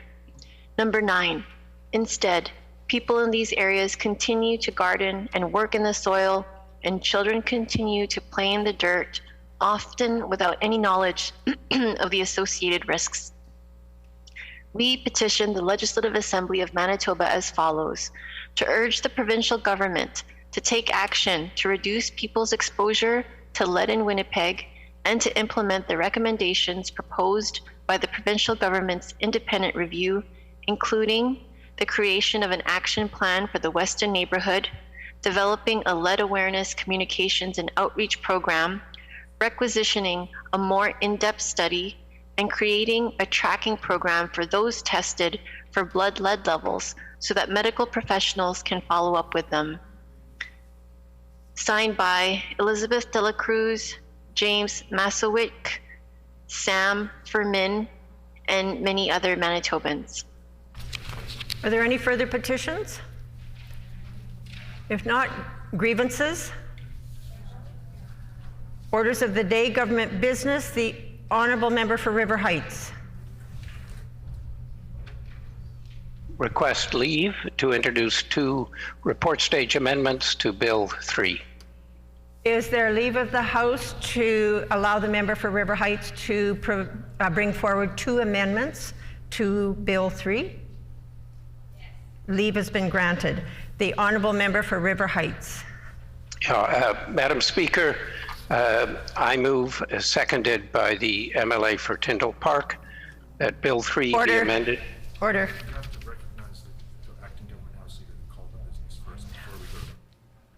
Pardon me, there's one step we have to go before I recognize the Honourable Member for River Heights. The Honourable Acting Government House Leader. Madam Speaker, I'm calling for a debate this afternoon, report stage on Bill 3, Family Law Maintenance Amendment Act, then concurrence and third reading of Bill 3, Family Law Maintenance Amendment Act, then concurrence and third reading on Bill 6, Workers' Compensation Amendment Act, then royal assent, then second reading Bill 7, the Police Services Amendment Act, IIU. It has been announced that the House will consider this afternoon report stage amendments on Bill 3, to be followed by concurrence and third reading of Bill 3, to be followed by concurrence and third reading of Bill 6, to be followed by royal assent, to be followed by Bill 7. Second reading of Bill 7. Well, I will now recognize the Honourable Member for River Heights to bring forward his first amendment. Madam Speaker, I move, seconded by the MLA for Tyndall Park, that Bill 3 be amended in Clause 3 by adding the following at the end of the proposed subsection 18.2. but not to include, in respect of a child who is conceived by way of assisted reproduction, A, the donor, if they had no intention at the time of the child's conception to be a parent of the child, or B, a person related to such a donor.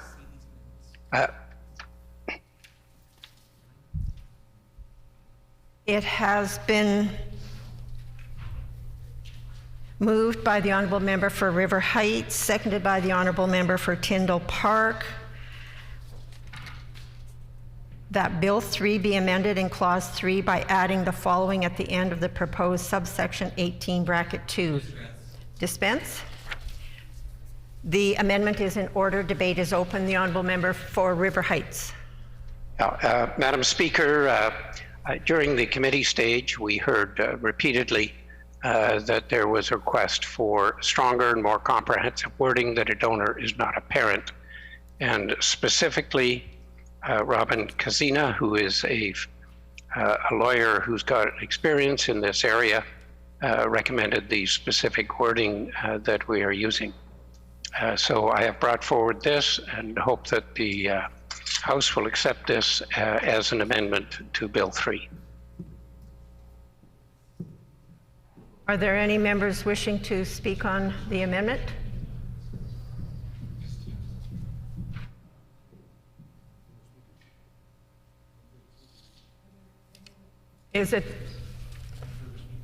There are no further speakers on the amendment? Is it the pleasure of the House? Oh, is the House ready for the question? Is it the pleasure of the House to adopt the first amendment? The first report stage amendment? I hear a no. It has not passed. The amendment has not been accepted. The Honourable Member for River Heights on his second proposed amendment to Bill 3. Madam Speaker, I move, seconded by the MLA for Tyndall Park, that Bill 3 be amended in Clause 3 in the proposed subsection 24.2.5 by replacing everything before Clause A with the following. Effective surrogacy agreement 24.2.5. In an application under this section, a surrogacy agreement is not binding on the parties to the agreement, but the agreement may be used as evidence of.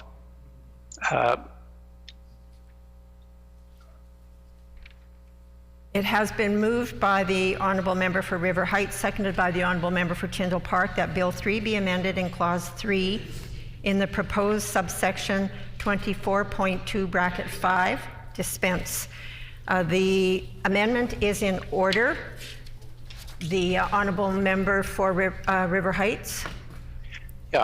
Madam Speaker, the reason for making this change is that the wording in Bill 3 is the following. A surrogacy agreement is unenforceable in law. I believe the use of the phrase unenforceable in law sends a strong message, and many who are involved in this process will read that as, oh, we can have an agreement, but it's unenforceable for law, so therefore it doesn't really matter what we say. But in fact and in practice, this agreement is used as evidence, and the court can in fact enforce the terms of the surrogacy agreement. And so the aim of this change is to make the wording a little bit different so that it doesn't suggest or imply that the agreement is completely unenforceable in law.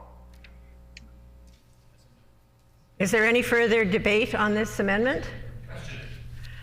Is the House ready for the question? The question before the House is the second amendment moved by the Honourable Member for River Heights. Is it the pleasure of the House to adopt the amendment? No. The amendment has not been passed.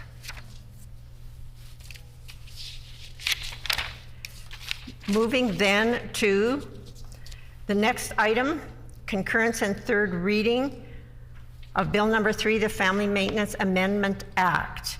The Honourable Minister of Justice. Thank you, Madam Speaker. I move, seconded by the Minister for Conservation and Climate, that Bill number 3, the Family Maintenance Amendment Act, reported from the Standing Committee on Justice, be concurred in and be now read for a third time and passed.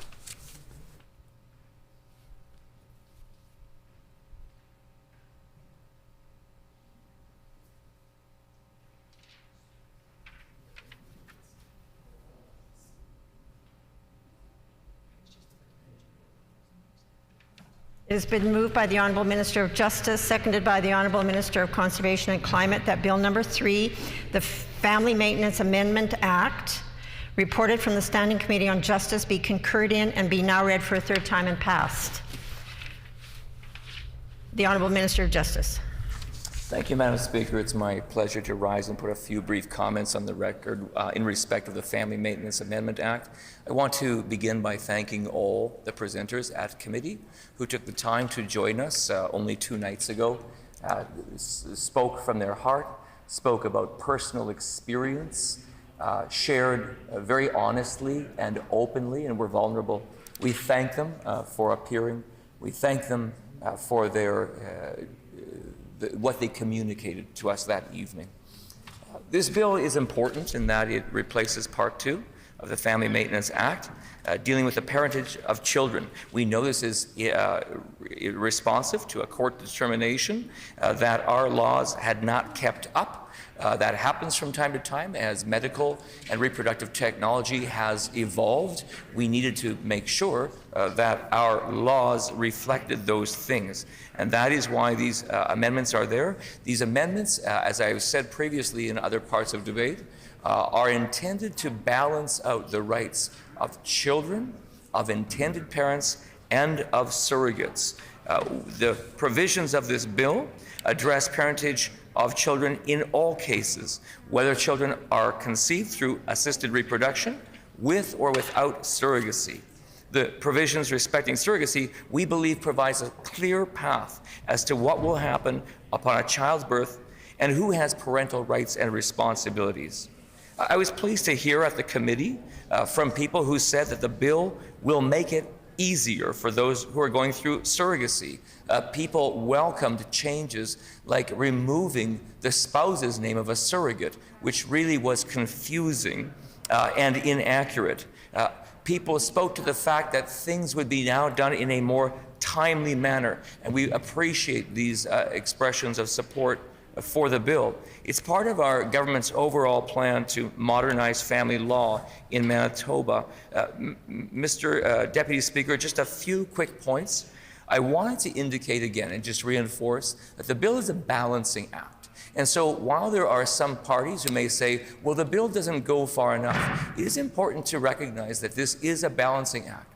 No one was at committee who spoke about the rights of a surrogate, but it is clear that a surrogate does have rights. A surrogate carries a child in them for 9 months or to the full gestation, delivers that child. The law has a responsibility to protect the rights of that surrogate. It's why there is a 2-day period before those declaration decisions can be undertaken. That is there as a protection. Our aim is to protect all parties and not overly constrain the process so that it is unworkable or does not act in one party's best interest. I also wanted to indicate there was discussion at committee about whether an administrative process would be better or more favorable than court processes when it came to declaratory orders. I want to be clear on this point that we have every confidence that courts will put importance on these matters.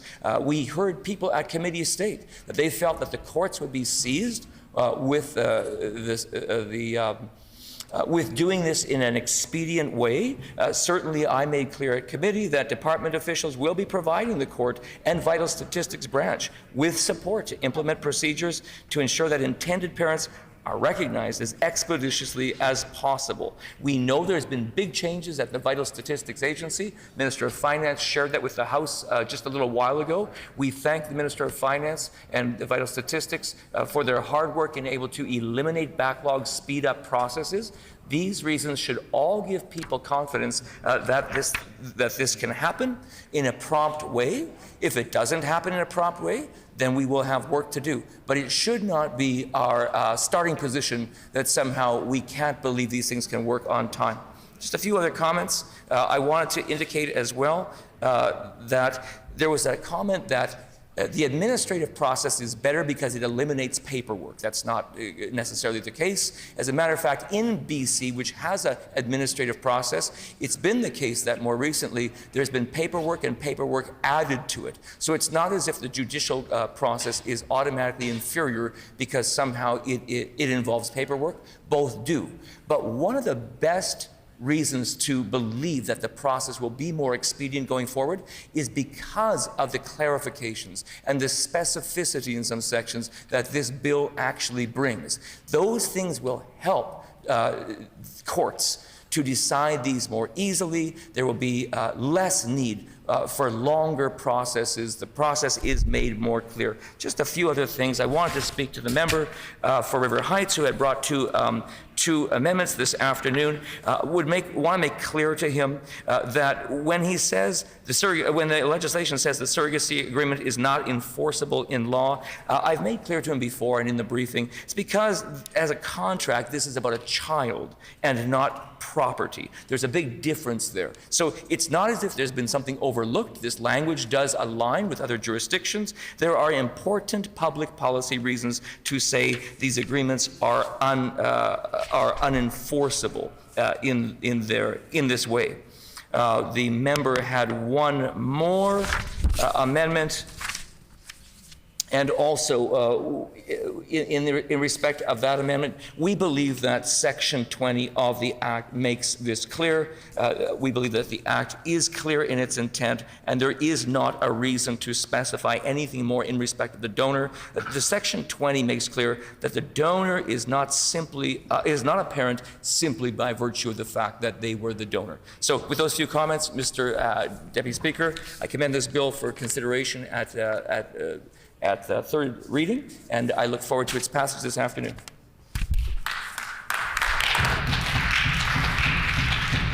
The honourable member for St. John's. Which, Deputy Speaker, I'm pleased to get up this afternoon and put a couple of words on the record in respect of Bill 3. So let me just start by saying this. This bill comes before the Manitoba Legislature because of the courageous determination of Manitoba families to have them recognized as families and to have the process easier, more streamlined for Manitoba families as we move forward here. Look, we know that families come in all different manners, and we are in a really amazing time where we recognize the beauty and the diversity of all kinds of families. And we have to ensure, and particularly as legislatures, that we are supporting families in the endeavors that they need to ensure that they are protected and that it is easy for folks who are choosing to become parents to become parents. The other night, as the Minister of Justice just noted, we had a standing committee. And I was actually sharing with caucus, I guess yesterday, that we have lots of standing committee meetings, as you know, Deputy Chairperson, Deputy Speaker. And we hear from all kinds of Manitobans. In fact, Manitoba is, one of the only few jurisdictions that actually have presenters at standing committees on bills. And the other night at the standing committee of Bill 3, it was, and I probably can speak on behalf of all of us, it was, it felt very intimate and it felt very personal. And I know for myself, learned a lot. I learned a lot from Manitobans who experience becoming parents and the struggles and the obstacles to becoming parents and what that looks like. And I know that I just want to put it on the record how honored I was to hear those very personal stories and journeys and hurts and joys. I was glad to be able to participate in that standing committee.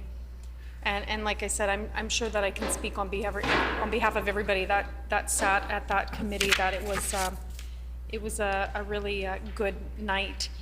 I do want to take a couple of minutes just to acknowledge and say miigwech to all of the presenters. As I've shared before here in the chamber, the folks that brought forward the challenge that actually ultimately ended up to why we are here today for Bill 3. Some of those folks are St. John's constituents. And I'm really proud to represent Jill Stockwell and Courtney Maddox, who are phenomenal parents, who love their sweet, sweet baby, CJ, who honestly is just the most adorable little girl. I'm proud to represent them in this chamber. And my message to them is miigwech for having that dedication, that resiliency, that courage to bring forward this court challenge that ultimately, not only affects them personally, and I would actually probably submit that at the end of the day, yes, they were doing it for themselves, but I would suggest that, more that they were doing it for the rest of Manitobans, so that other Manitobans who are becoming parents don't have to go through the uncertainty of what they went through when they had CJ. And so I want to acknowledge them, and I want to say miigwech to them for doing this. It takes, it's a long journey to go through this. And today is a good day. Bill 3 will become law in Manitoba. Probably, probably around 10 to 5 to 5 today it will become law. And again, that is because of the work of Manitobans. So I acknowledge Jill, and I acknowledge Courtney, and I acknowledge CJ. I acknowledge their lawyer, who did just a phenomenal amount of work to bring this before the courts and to then ultimately, contribute to why we're here today. Robin Kazina.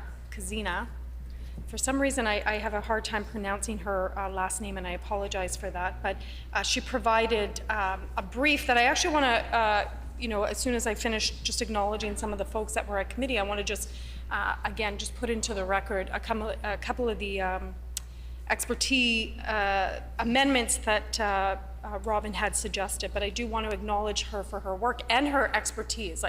She was absolutely phenomenal in breaking down what this actually looks like, these obstacles, and what they look like in the lives of Manitobans as they become parents.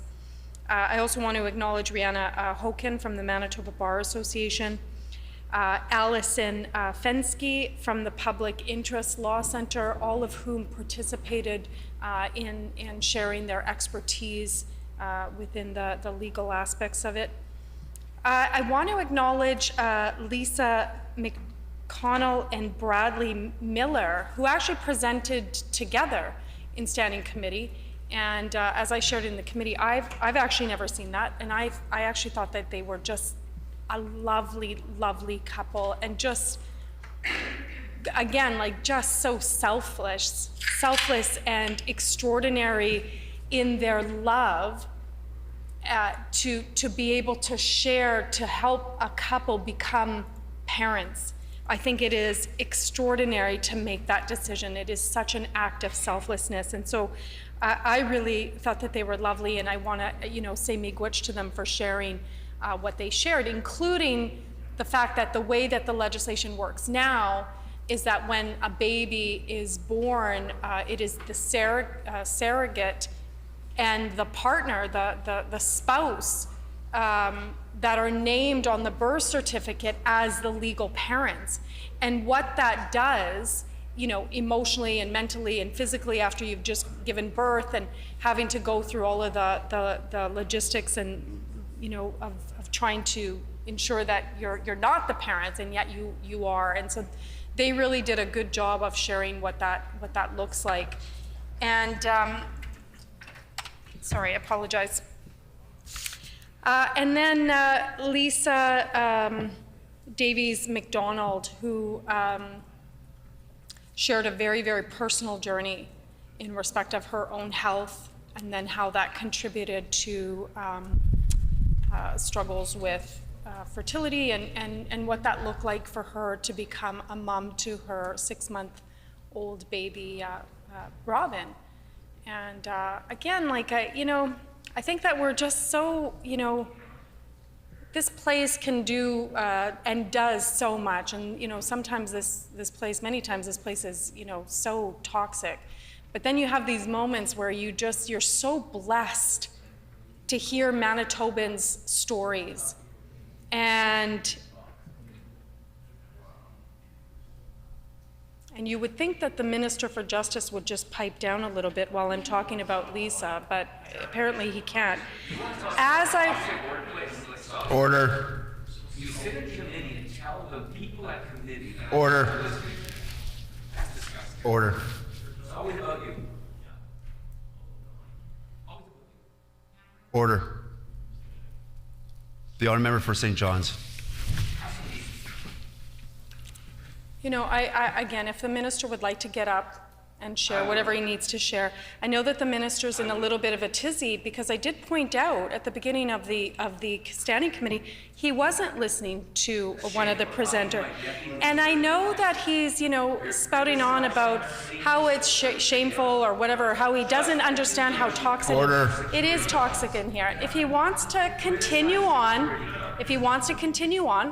he can get up on a point of order or whatever he wants. Go for it. Like, stop acting like a child. I'm actually speaking, Deputy Speaker. Order.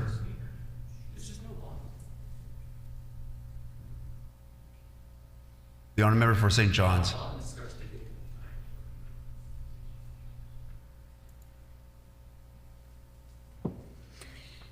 So, again, to Lisa.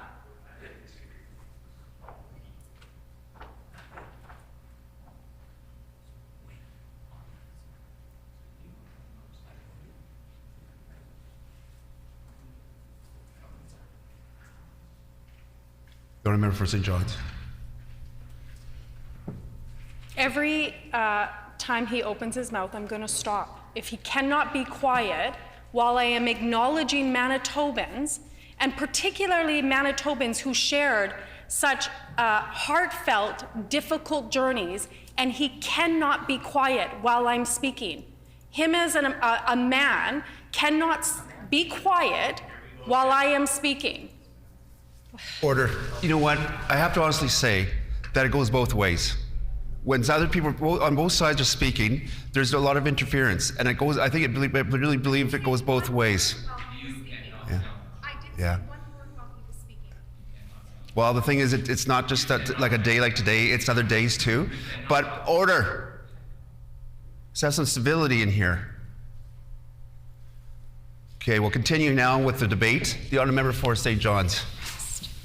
I did not say one word while he was speaking. I showed respect to him as he was trying to thank the folks that presented to us. I did not say one word.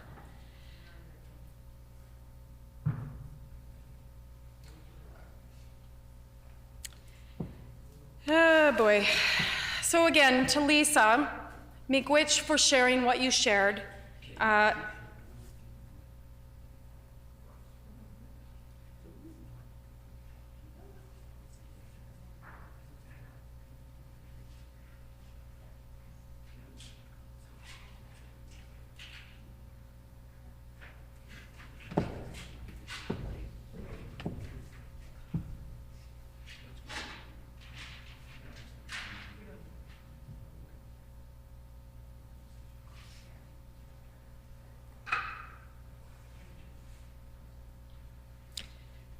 To Brianna Darbell Miigwech for sharing everything that you shared with us. We very much enjoyed your frank discussion, and we really appreciate what you shared with the committee. Joelle Lebois Miigwech for your presentation as well. Mark Earhart Miigwech for your presentation and what you shared with us as well to the committee. We all took it to heart and appreciate what was shared. Again, very intimate personal details. Paul Brush Weens, again, Miigwech for the what you shared with us, and then of course Courtney Maddox. It was a very informative evening, and that should be the intent of standing committees, right? When we hear from presenters, and presenters come and they share what their recommendations and what their experiences and what their expertise is.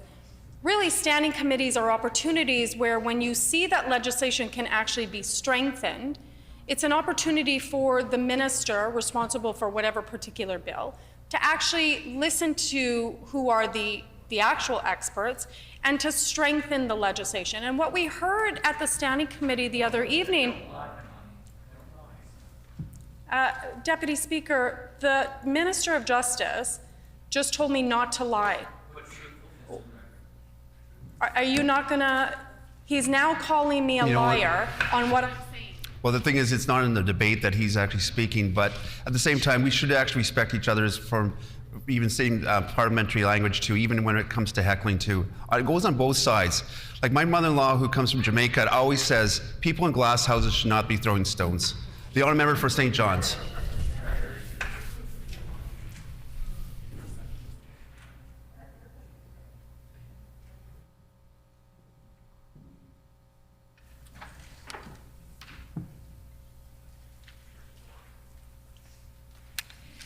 So, what we heard in the presentation is that the Minister of Justice actually did not consult with any of the individuals who originally brought forward the complaint or the challenge, not their lawyer, not any of the families, none of them were consulted with.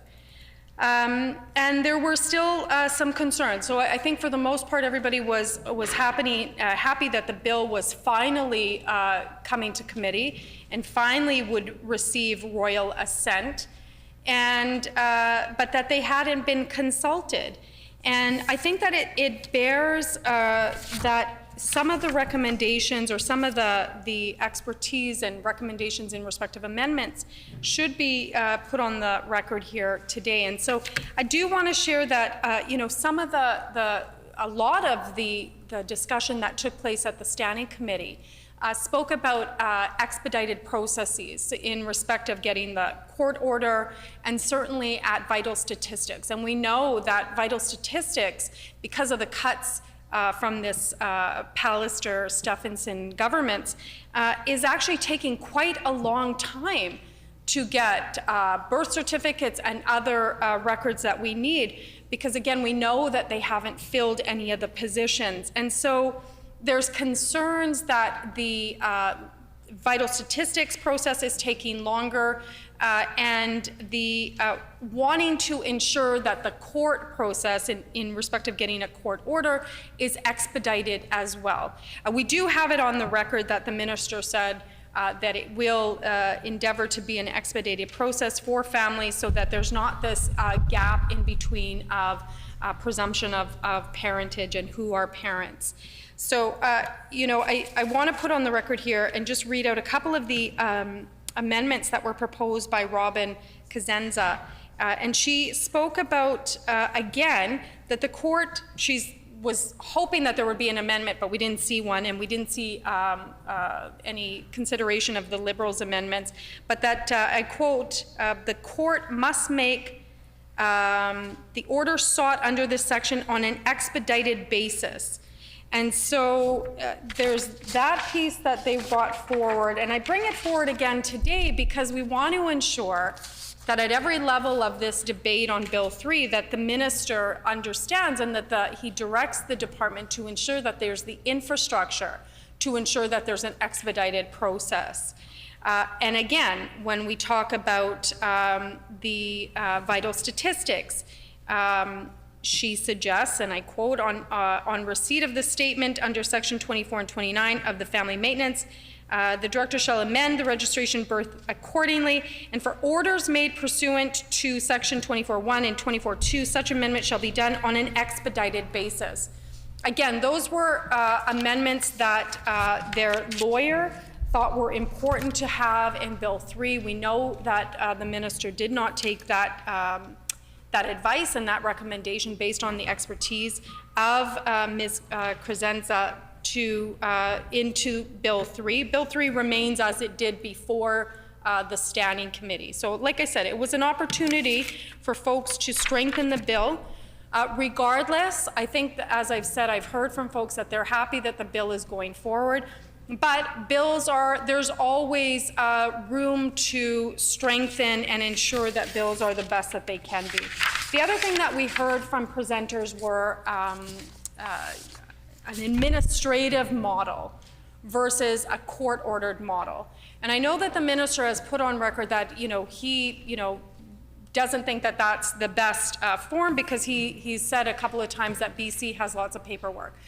Again, I don't know what BC's structure is. However, it was said a lot of times in committee that an administrative model is more streamlined and easier for parents and for surrogates and donors for the process. And so it does beg the question, and I would submit that at some point, perhaps we will come back to revisit the legislation to look at maybe an administrative model that would make it easier for parents who are already going through so much when becoming new parents. So, Deputy Speaker, I think I will leave my comments there. I just wanted to make sure that I did, again, just once and, again, really assert that this bill isn't because of the minister. The minister didn't wake up one day and say, oh, you know what, let's do a better process for families and for parents. This never even would have been on his radar. The only reason why it's on the radar and why we're sitting here today, it's because of Manitobans. It's because of Manitobans who stood up and said, we need a better process. It's only because of those Manitobans. And in fact, even though the court ruled in favor of Manitoba families, this minister still dragged his heels, right? So we're a little bit behind in respect of the deadline. So I know that the minister is going to attempt to, stake claim and somehow that he did this, and so he's a great, justice minister. But again, this is only because of Manitobans. You can't stake claim to the labor of Manitobans who brought forward this challenge and pushed the minister to actually care about all of other Manitoba families. And so this today is the success, it is the celebration of Manitobans who brought us forward to this very moment with this particular legislation that will help Manitoba families going forward. And so congratulations to everyone who worked on this challenge, to the families, to the babies, and of course to all the legal support in this endeavor. Congratulations.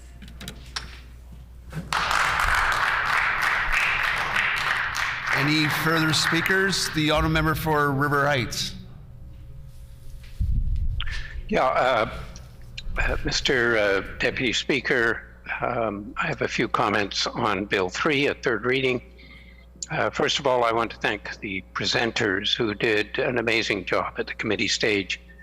Jill Stockwell, Robin Kazina, Paul Brock-Weens, Rihanna Hawken, Alison Fensky, Lisa McConnell, Bradley Miller, Lisa Davies-McDonald, Brianna Darbell, Joelle Lebois, Matt Earhart and Courtney Maddock. It was very enlightening even, and it was very interesting to hear the long court struggle that the presenters had been through, challenging the current law and showing eventually through the courts that the law as it stood up until this point has got major deficiencies.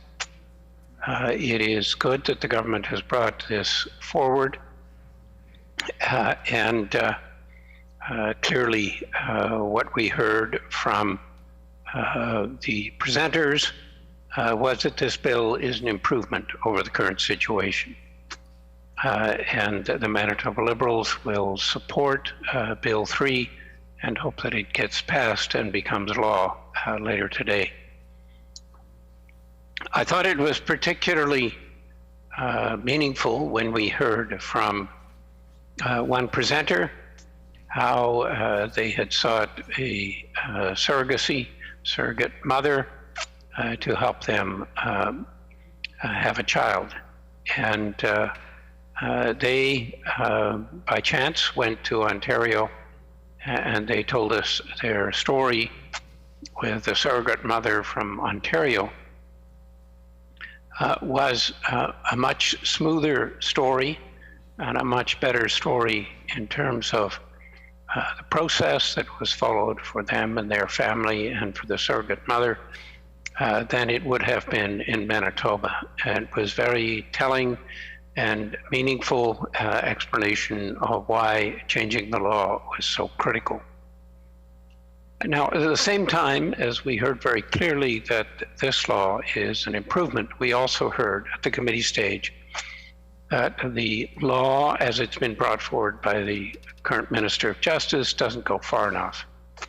That the law is not as good as legislation in Ontario, British Columbia, and Saskatchewan, where the process will still be smoother and clearer and go more quickly and seamlessly for couples engaged in these matters. So the Minister of Justice could have done better. We heard the Minister of Justice say that he expects the court to act expeditiously. Sometimes one wonders if courts acting expeditiously may be a bit of an oxymoron in Manitoba, but we in fact hope that the court will act quickly, and we know that sometimes it is possible. We also know that there have been long delays in vital statistics, and in spite of the recent statements from the Minister of Finance, we are still experiencing and having letters from people who are experiencing delays. I want to make a particular comment on what is essentially a 2-day window of uncertainty from the time the child is born until the surrogate mother signs the consent form. And this is a window of time when it is uncertain as to who has the authority to make medical healthcare decisions for the child. If there was emergency surgery for a cardiac or lung or other problem. And we heard that the situation in Ontario, BC, and Saskatchewan is a little clearer on this.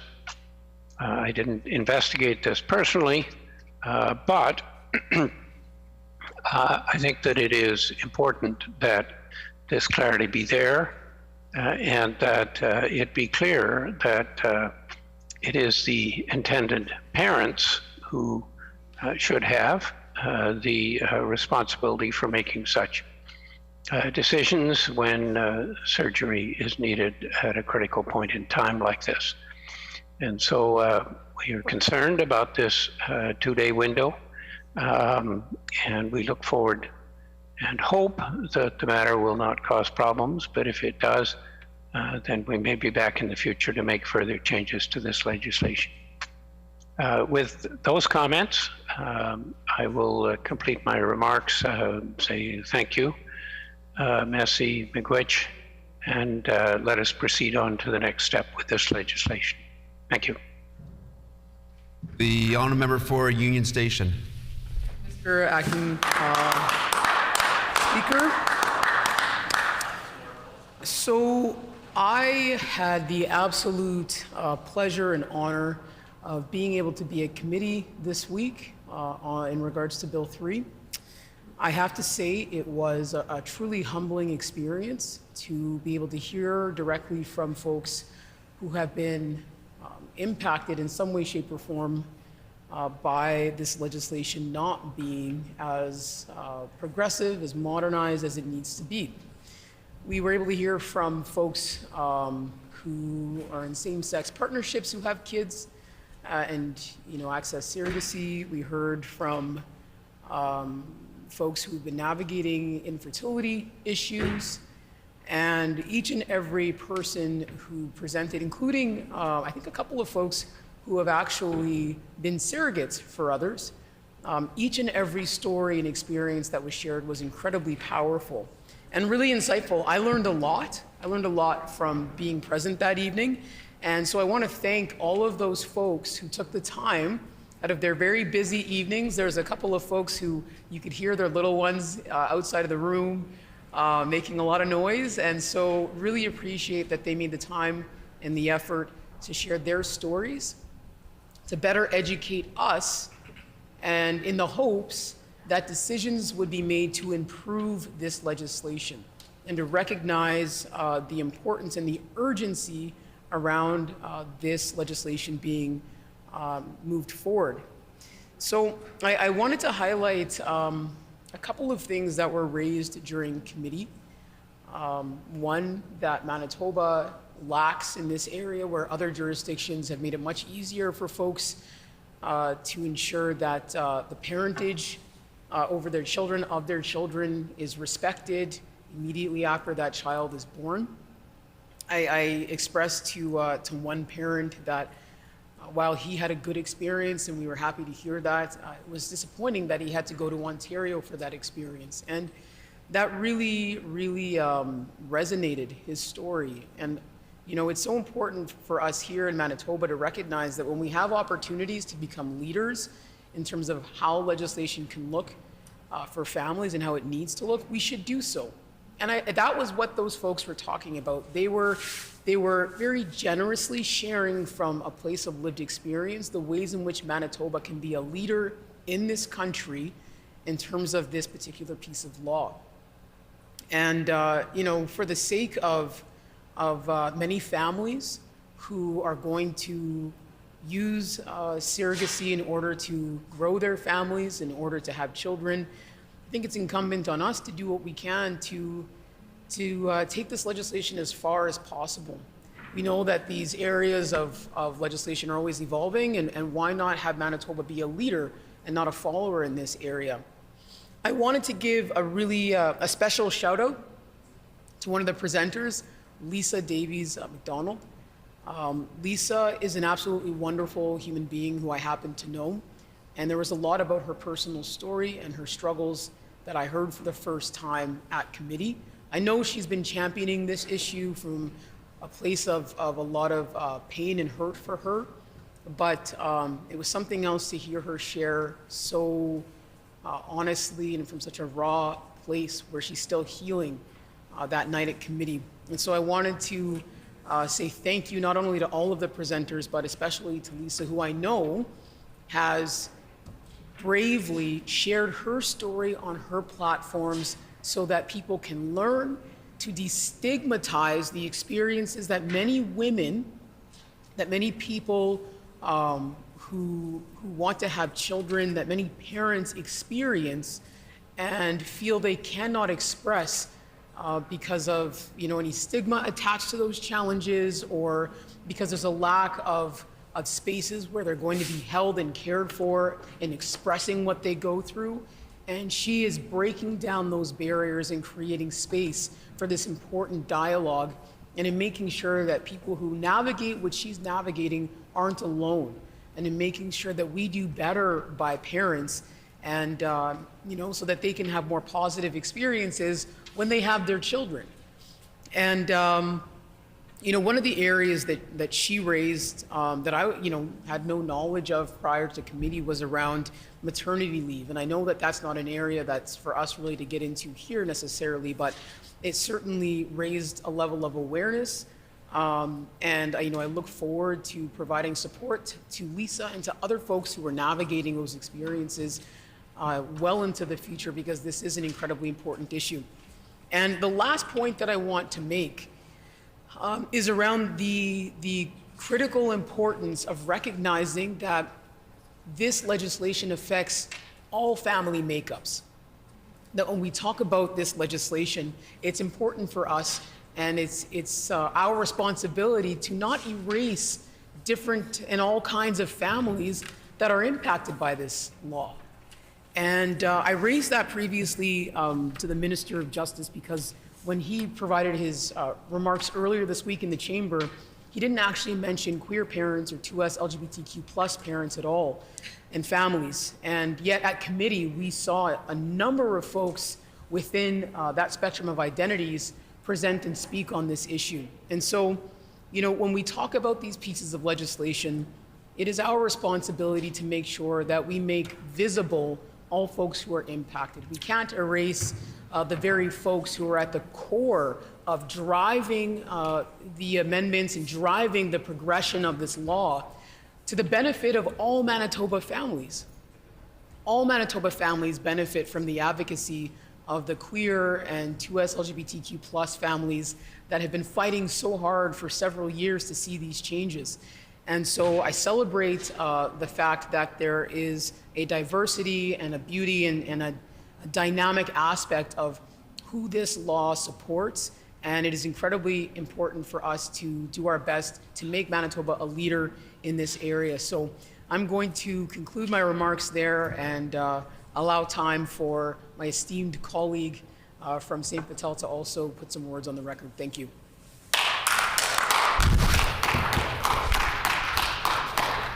The honourable member for St. Patel.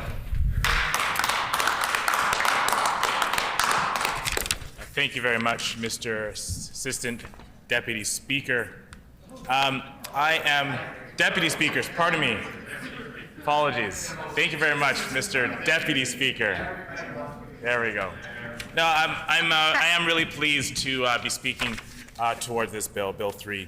When we think about the changes that this bill proposes and the families and the lives that it will be affected by this type of change, you can really understand the impact that these sort of changes would have. Now, so I want to start off by thanking those people in our community who've been advocating for these types of changes for years, because they faced the impact, because they faced the current system and the way that our system disproportionately, under today's conditions, disproportionately impacts parents who are in the LGBTQS+2+ communities, and those folks who are looking to become parents and add to their families here in Manitoba. They face a different type of barrier to becoming parents. And so, unfortunately, because of that fact and that reality in our lives, they've been pushing, they've been advocating for stronger measures to make their families, their lives easier to become parents and to add to their families. And so I want to take the moment to thank them for pushing for this, for forcing this government to act, and for building allies around our communities to push for this type of modernization in our laws. Now, Bill 3 does advance conditions and legal rights and responsibilities for children and the way they're viewed in the legal system for child right after they're born and their parents. And there are still, issues around this. Bill 3 regards to, decision making in that 2-day window when a child is first born. And I think many advocates would say that, that it's the intended parents, they should be the ones to make any critical decisions within even that first couple of days, right? And so when you consider this legislation, we do see some, really positive steps taken here, but also avenues where, again, we might be leaving a little bit on the table for things that would really enhance and make that quality of life for people who are going through this, some often joyful, but also very stressful time. And it is, being a parent myself, experiencing the joy of the birth of my 2 children, it is joy. It is in time you've anticipated it, you've thought about it, you've planned for it, and it's a joyous occasion. And so, as a government, as a community here in Manitoba, it should be on all of us to make that as easy a transition to becoming a parent as possible. It's joyful, but it's also stressful. Being responsible for a young child. Whether you're a first-time parent or you've done it a couple of times before, that can still be very stressful in your life. And so on top of that regular stress of becoming a parent to an infant, you are now putting on top additional stress by having to go through a legal system. And I know there are other jurisdictions which go about go through this process in a less legal manner, which would look at decreasing the stress on people who are just trying to be parents. They're just trying to raise a family in our province. Many times heterosexual couples in our communities, will, without a thought, start a family. Sometimes it's simple, very easy. Sometimes it happens, without planning. Whatever the situation is, it happens very often for heterosexual couples. However, for couples who are in the LGBTQ 2S plus community, they often don't have that luxury of just starting a family. It's often quite a process of planning, a process of researching surrogates, a process of researching fertility, money, the additional costs of becoming a parent when you're in that community. And all these factors go into the reality of their situation. And considering that, us as a community should take the steps that we can to make that as simple as possible so that those families have the same opportunity, just like every other couple in our province, to start and raise a family here in Manitoba, the province that we are all working to make better. And so it's clear that the direction that we are taking in Bill 3 is a step in the direct direction, although, as I mentioned, there are areas where it's clear we could make this, we could really tighten up this law to make it more accessible, break down even more barriers for people who face them every day when it comes to parentage, childbirth. I do want to also point out that this bill also affects families who are just simply struggling with infertility. And I know that's very common, whether it's infertility, whether you're looking at things like as a couple of surrogacy or IVF or other methods to raise a family. And these are concerns. And the way this law is drafted will affect those families too. And the way that we, now being in 2021, near the end of 2021, almost in 2022, are looking at a society where, there should be no barrier for a couple to start their family. We've progressed so much when it comes to issues that affect raising a family, bringing into family. We've come so far when it comes to issues that affect the LGBTQ2+ community that we are looking at breaking all those barriers down. And as much as this bill takes many steps in that direction, we would really honestly be looking at how we can go even further to just take all those barriers away and make it as much as possible a level playing field for all families who are looking to start a family in our province. And so, I want to just conclude again by really congratulating the many, many advocates who've worked for so long to push for this type of legislation, who have gone through the work of advocating, letter writing, calling, emailing, protesting for this type of change, because they've suffered in many cases the downsides, the impacts of the current law. And so we are very grateful to be taking some steps now in the positive direction to ensure that our province becomes a better place for all Manitobans to become parents and start families. Thank you so much.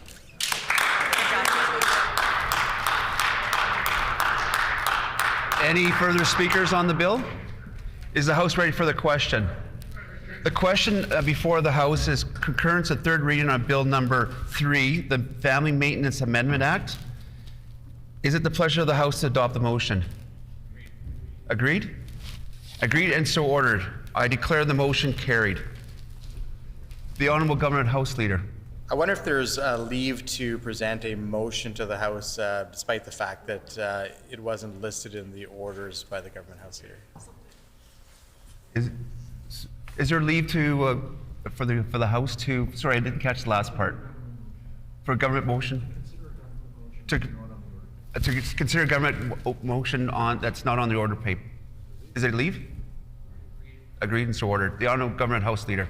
Thank you, Mr. Deputy Speaker. Just as context before I read the motion, over the last several weeks, apparently I should put the motion and then give my context after, according to our esteemed Deputy Clerk, who I never argue with. I move, seconded by the member for St. John's, that effective no later than December 15, 2021, all current and future members of the Legislative Assembly must be fully vaccinated against COVID-19 to enter the Legislative Assembly chamber, committee rooms, and all other rooms under the jurisdiction of the Legislative Assembly within the Manitoba Legislative Building, including MLA and caucus offices, with this requirement to be reviewed before the completion of the fourth session of the 42nd Legislature.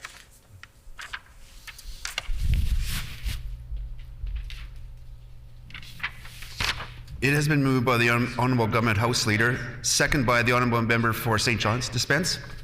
So ordered. The Honourable Government House Leader. For the context, Mr. Deputy Speaker, this in large part puts into the record, and I've been advised that it's wise to do so, given our individual privileges in this House, what we've been operating under for a couple of months anyway. There's been an agreement with all the three parties that MLAs that are attending in the chamber would be vaccinated. This goes a little further, but essentially it puts into the formalized record what has been operationalized over the last several weeks. Clearly, there's a time limitation on this. It has to be agreed upon by all members. Members will know that it is members of the House that set their own rules in the Assembly. It is specific to MLAs, and so MLAs themselves will make that determination on how they govern themselves, because it is specific to us as elected representatives. It doesn't go beyond that. This particular motion is specific to MLAs. Any other speakers on that motion? Is it a pleasure of the House to adopt the motion? Agreed? Agreed and so ordered. Okay, now we'll move on to Bill number 6, the Workers' Compensation Amendment Act. The Honourable Government House Leader. Thank you, Mr. Deputy Speaker. I move, seconded by the Minister of Justice and the Attorney General, that Bill number 6, the Workers' Compensation Amendment Act, reported from the Standing Committee on Social and Economic Development, be concurred in and be now read for a third time and passed.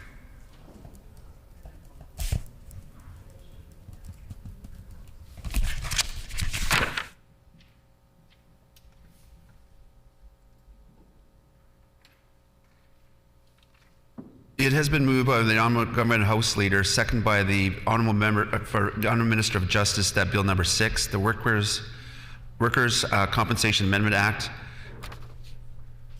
reported from the Standing Committee of Social Economic Development, be concurred in and now be read for a third time and passed. The Honourable Government House Leader. Thank you, Mr. Deputy Speaker. This bill, of course, is something that was a commitment in the throne speech just delivered a few days ago. I'm pleased to see that there seems to be all party cooperation on this in ensuring that firefighters have some particular cancers determined to be presumptive as part of the work that they do, so they can be qualified for benefits if they contract those diseases. I want to thank all of those who've been involved in the drafting of this legislation, all those who supported it. There was representation, I understand, at committee from Mr. Forrest from the firefighters union, who I know has been passionate in speaking about this, not just in Manitoba, but across Canada. In fact, internationally, Manitoba has been a leader in these presumptive, having presumptive cancers on a list when it comes to firefighters to provide compensation benefits to them over the last number of years. This continues to make us a leader in the province of Manitoba. As I mentioned earlier, my comments fulfills a commitment that was in the speech from the throne. So again, I appreciate the cooperation of all members of this House to ensure that this passed in an expeditious way. Of course, it needed the cooperation of all members to move quickly through this House and ensure that that protection could be there as soon as possible. I suspect there are some regulatory issues and other things that have to be determined, but the House has done what it can to move this as quickly as possible, and I look forward to it receiving royal assent within the next hour. Any other speakers? The Honourable Member for Flin Flon. Well, thank you, Mr. Deputy Speaker. I got your title right today, so we're off to a flying start. Certainly, I want to commend Alex Forrest and the United Firefighters, strong advocates for their members, but also strong advocates for other firefighters that aren't necessarily their members. You know, this is something that this government seems rather late to realize, that is one of the really positive aspects of having strong unions, is they are strong advocates for all of their members and for all workers in Manitoba. And that's sometimes the downside of what we've seen with this government's unrelenting attack on working people in the province. I'm certainly glad to see that they changed their mind, particularly when it came to firefighters and cancers.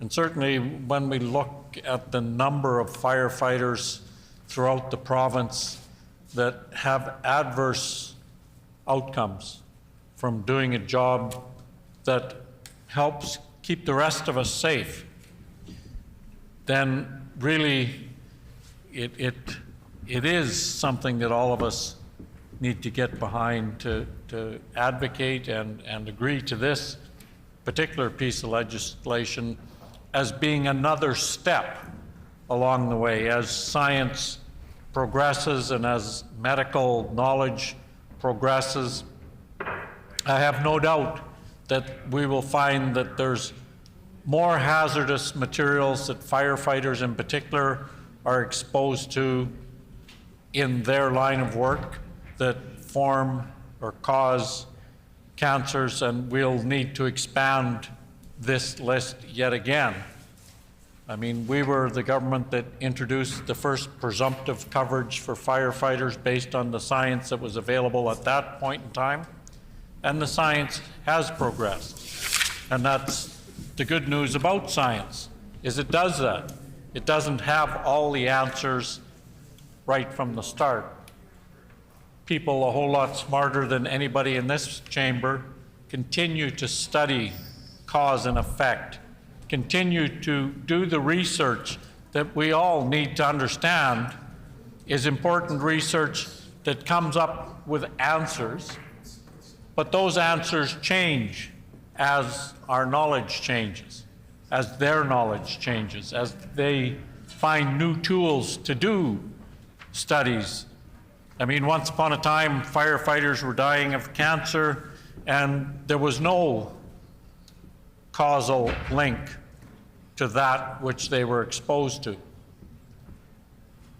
The other part that comes into this, and we talked about it a little bit at the committee meeting the other night, was, are there other things that we in this chamber should be considering to protect firefighters as opposed to merely covering them for compensation once they've got cancer? And certainly from my 20 years as a worker health and safety rep and looking at issues that were related to workplace health and safety,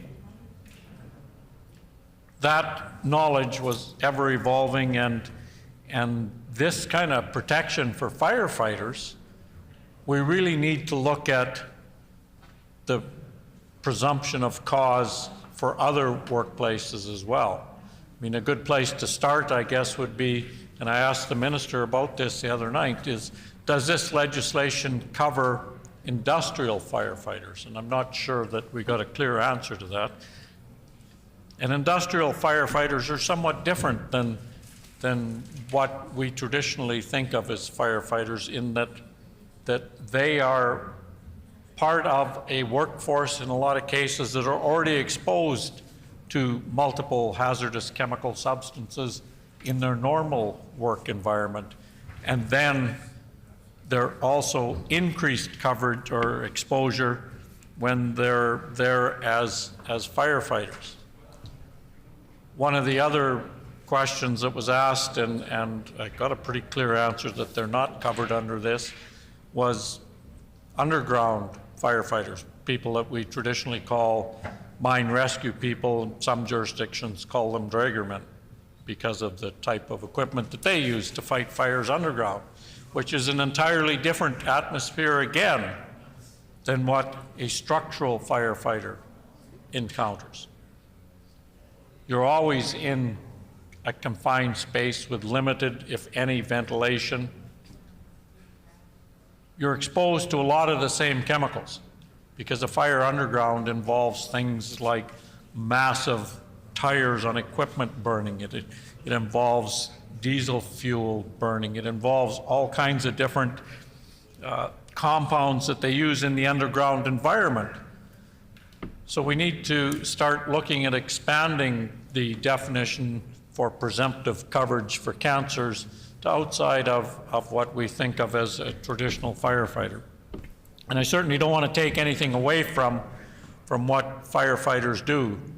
It's certainly not a job that I would personally want to do. I spent many years working closely with our industrial firefighters and with our mine rescue people, not as one of them, but looking at part of their training and things that they did.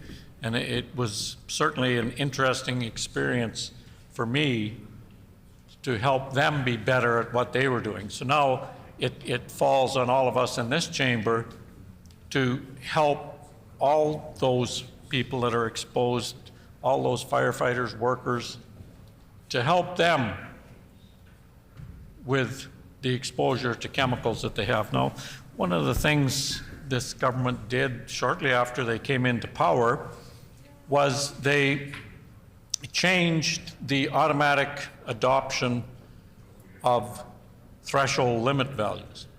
Now, I'm sure most people in this chamber have no idea what a threshold limit value, what a TLV is, but it's a number that's arrived at through the American Conference of Governmental Industrial Hygienists after years of study on the effects of chemical substances on humans. It's not something that they snap their fingers and come up with a number.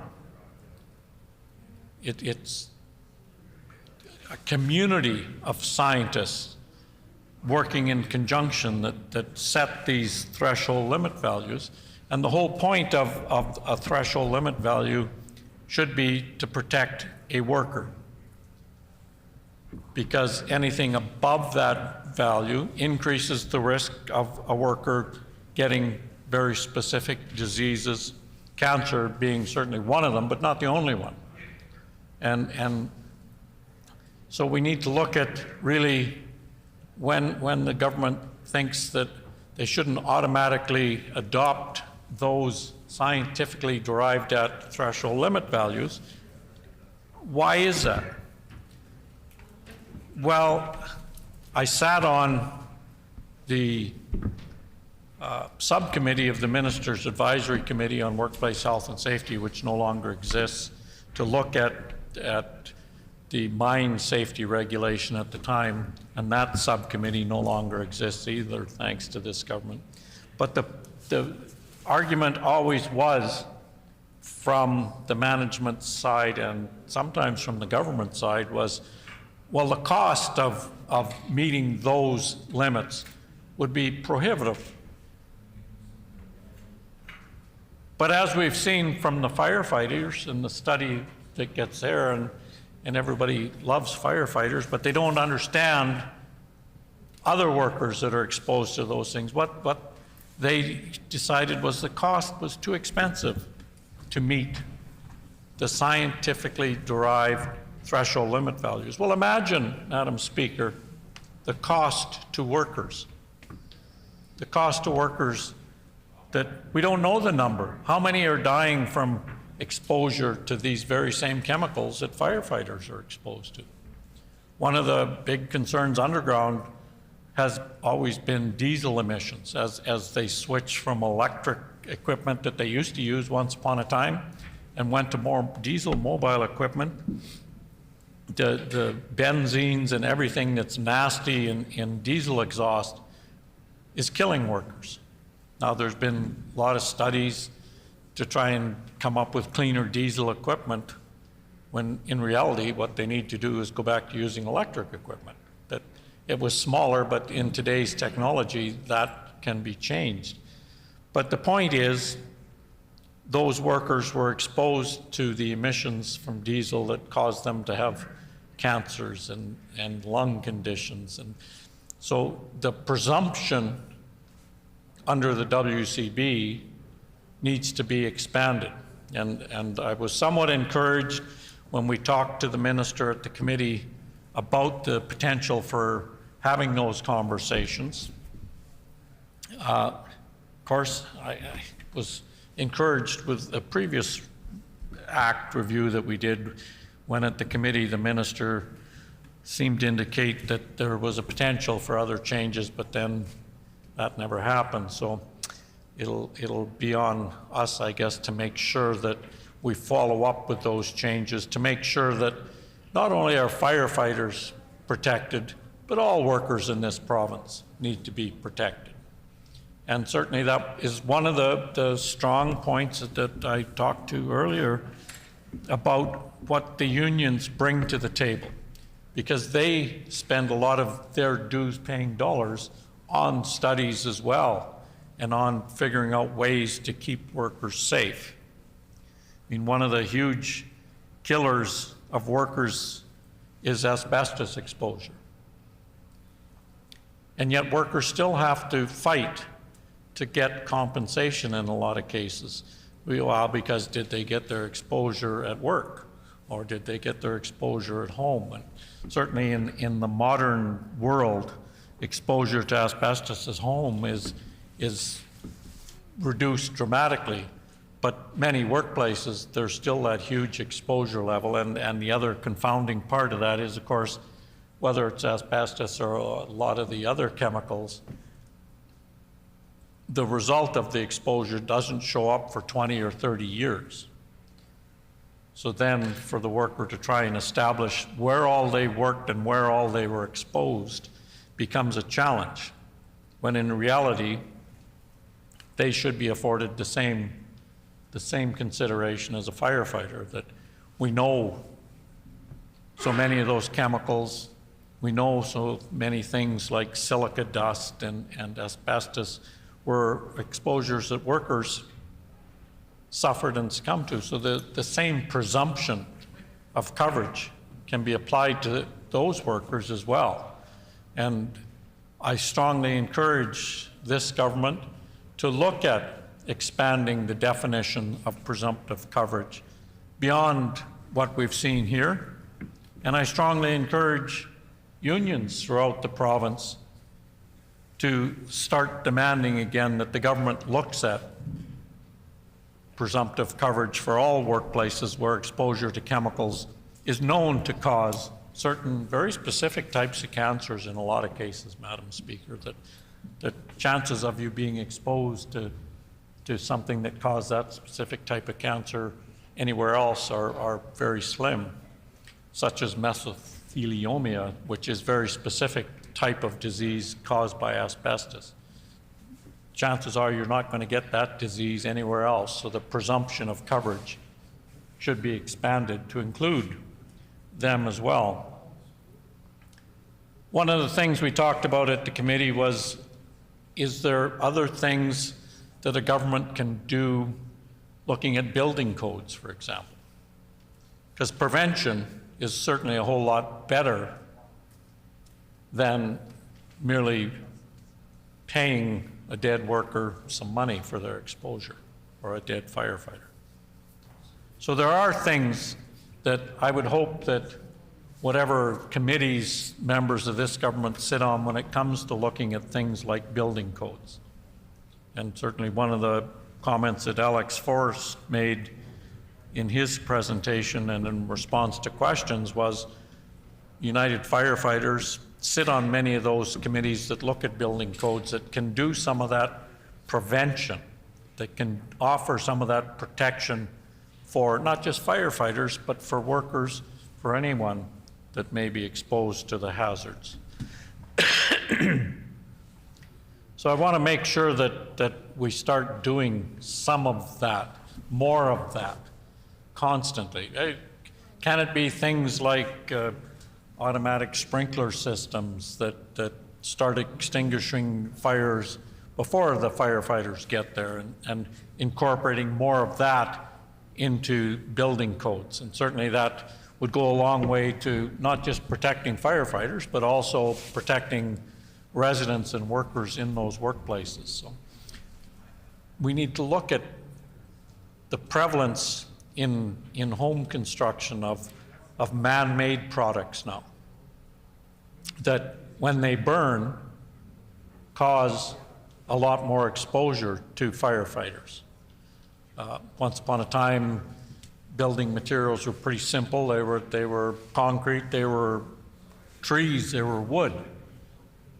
But now there's a lot of plastics and resins and different materials that are incorporated into engineered building products. And the engineered building products are certainly better for building, but they're not better when it comes to a catastrophic fire. On a few different fronts, they're not better, and certainly the exposure to the off-gassing when they're burning is one of them, but the other is that they tend to collapse quicker in fire conditions than what traditional heavy wooden beams would have. So there's different hazards there. So there's things that we need to look at. And then in some cases, even the chemicals that are used to provide fire resistance on materials, once they do start burning, they off-gas even more dramatic, bad, harmful chemicals than what would have been, but it does allow people a chance to escape from the fire. It was interesting to listen to Alex Forrest talk about their personal protective equipment. Of course, you could make it impermeable to all these chemicals,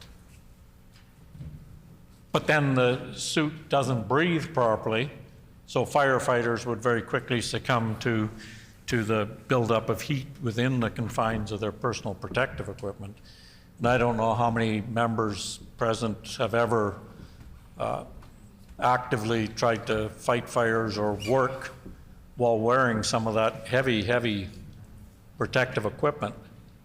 But that in itself is a is a unique challenge, more so for firefighters, but for other workers as well that are faced with those kind of issues. So, I'm not sure if the minister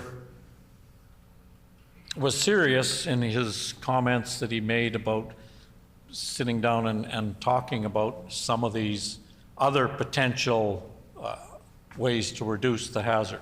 I hope so. And I mean, it doesn't have to necessarily involve me. There's certainly people from the MFL, from various unions that are more knowledgeable in the hazards and the way to protect workers than what I am. I mean, I haven't been in that field for a number of years now, and the world has progressed since I was there, as it does. So I hope that one of the things that this minister will really consider is reinstituting some of those advisory committees that this government did away with, particularly when it comes to things like workplace health and safety, because the benefits were enormous for working people. And keep in mind, Madam Speaker, that the average working person doesn't have the time or the wherewithal to be out there advocating for themselves, nor do they understand most of the hazards that they're exposed to in a workplace. And that's one of the benefits that a union brings, is they have that expertise, and they also have the expertise in a lot of cases being the ones that do the training for workers in workplaces. That was always one of the benefits of a project labor agreement that this government has done away with again too, right? Is they were the ones that provided the training for workers. Whether they were union workers or non-union workers, it didn't matter. The important part was the workers were trained how to do their jobs properly, what the standards were, what the precautions needed to be. So again, I encourage this government to really relook at some of the policies and things that they put in place so far. So that maybe we can back that bus up a little bit and do things again. Having said those few things, Madam Speaker, certainly we are in support of this particular piece of legislation. It's another step in the progression of protecting firefighters and workers as a whole. Thank you.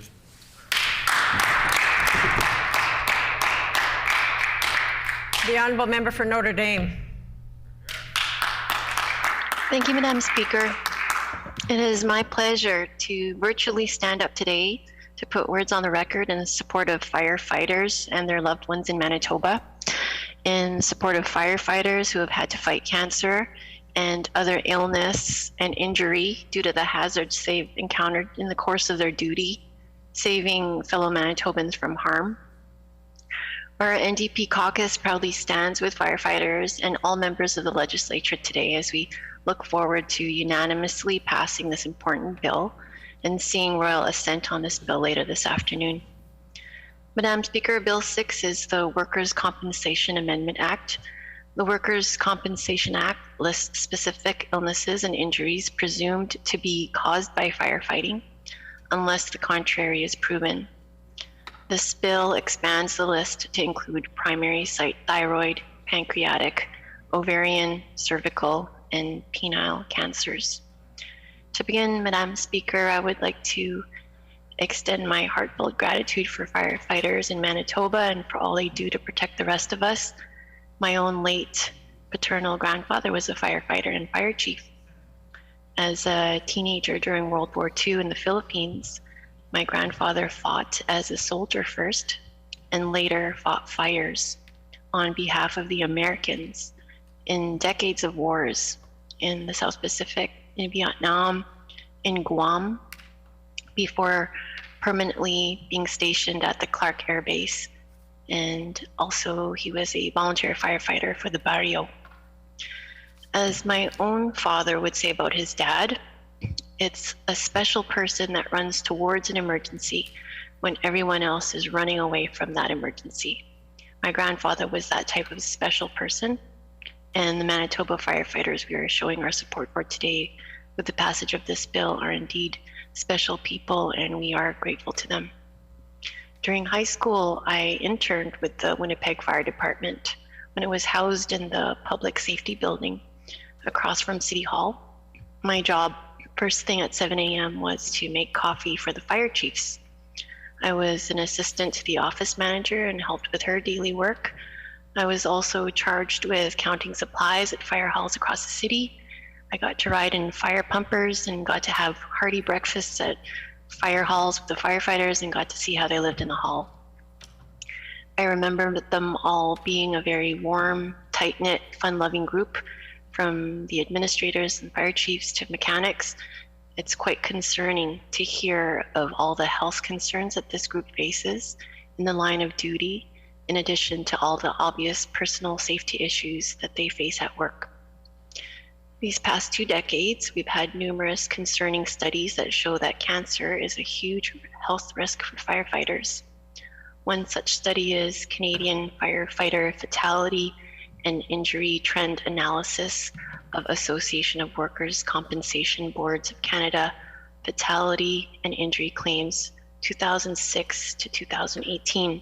This was published in 2018 by Rachel Ramsden and her co-workers at the Injury Research and Prevention Unit at the University of British Columbia in collaboration with Len Garris, a retired fire chief at the University of the Fraser Valley. Ramsden was then a doctoral student at the UBC School of Population and Public Health. She examined a series of workers' compensation claims awarded to fallen Canadian firefighters or their families over a 10-year span between 2006 and 2015. The study, conducted in 2018 on the Association Workers' Compensation Boards of Canada data, presents a detailed analysis of injury claims for professional and volunteer firefighters so that the priorities could be defined for targeted health promotion and injury prevention interventions. One such important finding was that nearly 90% of firefighter fatality claims are caused by cancer. And this is an increasing trend over the previous years. Nevertheless, thankfully, the evidence also demonstrates a slowing down now of the increase of these fatalities, but not on the incidence. The analysis provides evidence for increased mortality from cancer among firefighters in comparison to the general population, suggesting that the healthy worker effect, unfortunately, does not play a preventive role in relation to cancer mortality. Another major study was from the United States. Since 2010, researchers from the National Institute for Occupational Safety and Health conducted a multi-year study to assess job-related risk of cancer for firefighters. The study included almost 30,000 career firefighters from multiple cities in North America between 1950 and 2009. And it found that relative to the general population, the firefighters in this study had a modest increase of 9% and 14% in cancer diagnoses and cancer-related fatality, respectively. Despite the modest increases, they must be considered in the context of the baseline cancer risk based by the general North American population. So, for example, if in 2019 the average Canadian has a 44% risk of developing cancer over their lifetime, the number increases to 53% for Canadian firefighters. And if the average Canadian has a 30% of risk of dying of cancer, the mortality rates increase to 44% for a person with a career in firefighting. Epidemiologist Dr. Robert Daniels and his associates at the National Institute for Occupational Safety and Health and the University of California at Davis, they were responsible for that study. And in 2015, this research team published the most thorough, ambitious, and authoritative study to date on the subject of cancer in firefighters. So why is there a risk for cancer? My colleague mentions so many, but it's modern homes and buildings contain many synthetic and plastic materials which create more smoke when burning than natural materials.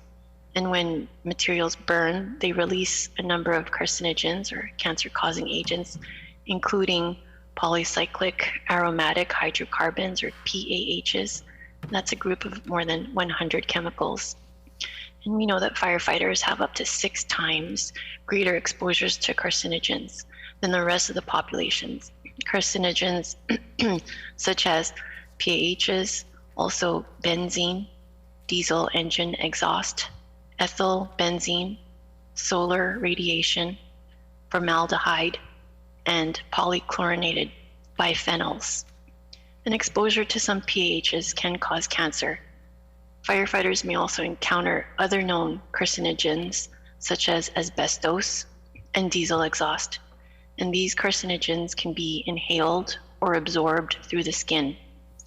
Wearing the proper personal protective equipment or PPE, including self-contained breathing apparatuses, offers protection and lessens exposure. However, toxic chemicals can still penetrate the turnout gear and expose the skin to toxins. It is well understood that firefighters are exposed to contaminants, and those contaminants soil firefighter PPE, and the soiled PPE cross-contaminates everything it comes in contact with. And as a consequence, turnout clothing is being cleaned more frequently. However, it is still not known if current or new cleaning procedures adequately remove such contaminants from PPE.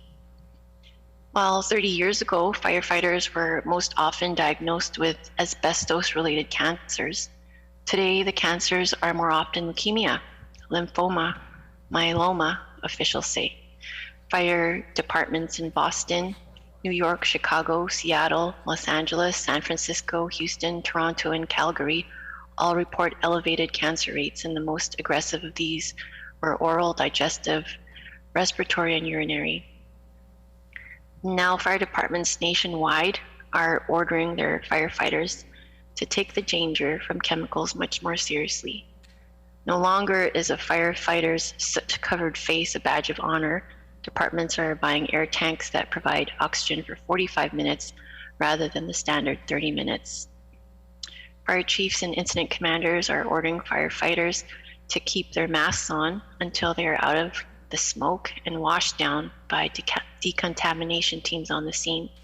And back at the station, firefighters are being told to change into a second set of turnout gear while industrial washing machines clean the dirty equipment. Sadly, protective gear isn't always enough right now to keep firefighters safe. Cancer is the leading cause of fatalities across firefighters in Canada. It's estimated that about 50 firefighters out of 100,000 die of cancer each year, and that's 50 too many. While advancements have been made to the Workers' Compensation Act throughout the years, many women firefighters found that the cancers that they were being diagnosed with were not recognized, forcing them to fight for coverage while they are ill. But fires that these firefighters fight don't know gender. It affects whomever is exposed to the toxic smoke. And that's why it's so important to grow the list of presumptive coverage and to continue to grow that. Saskatchewan, Yukon, BC, Ontario, Alberta have all brought forward legislation to recognize cervical and ovarian cancer in recent years, and also penile, thyroid, and pancreatic. Bill 6 will do the same in Manitoba, and we're happy again in the NDP to be supporting this bill. While protecting women currently in the field, expanding coverage could make firefighter a more appealing career to enter for women, knowing that if one day they become diagnosed or sadly succumb to cancer, they would be rightfully recognized and compensated. And during my time as an intern, there was only one female firefighter, Madam Speaker, and I noticed at the legislature when the firefighters came this past week for a photo opportunity, there are much more women firefighters now. Our firefighters face hazards every single day, and Bill 6 shows that we recognize these hazards and are committed to all firefighters' long-term health as they continuously work to keep our province safe. And while this is a positive step forward in providing protection to firefighters and their loved ones if they fall ill, it's important that more continues to be done, including funding research into developing protective gear for first responders so that no one falls victim to cancer. This is an important day for firefighters across Manitoba, and I'm very happy and proud to see us all come together collectively, unanimously, to expedite the passage of this bill. Thank you, Madam Speaker.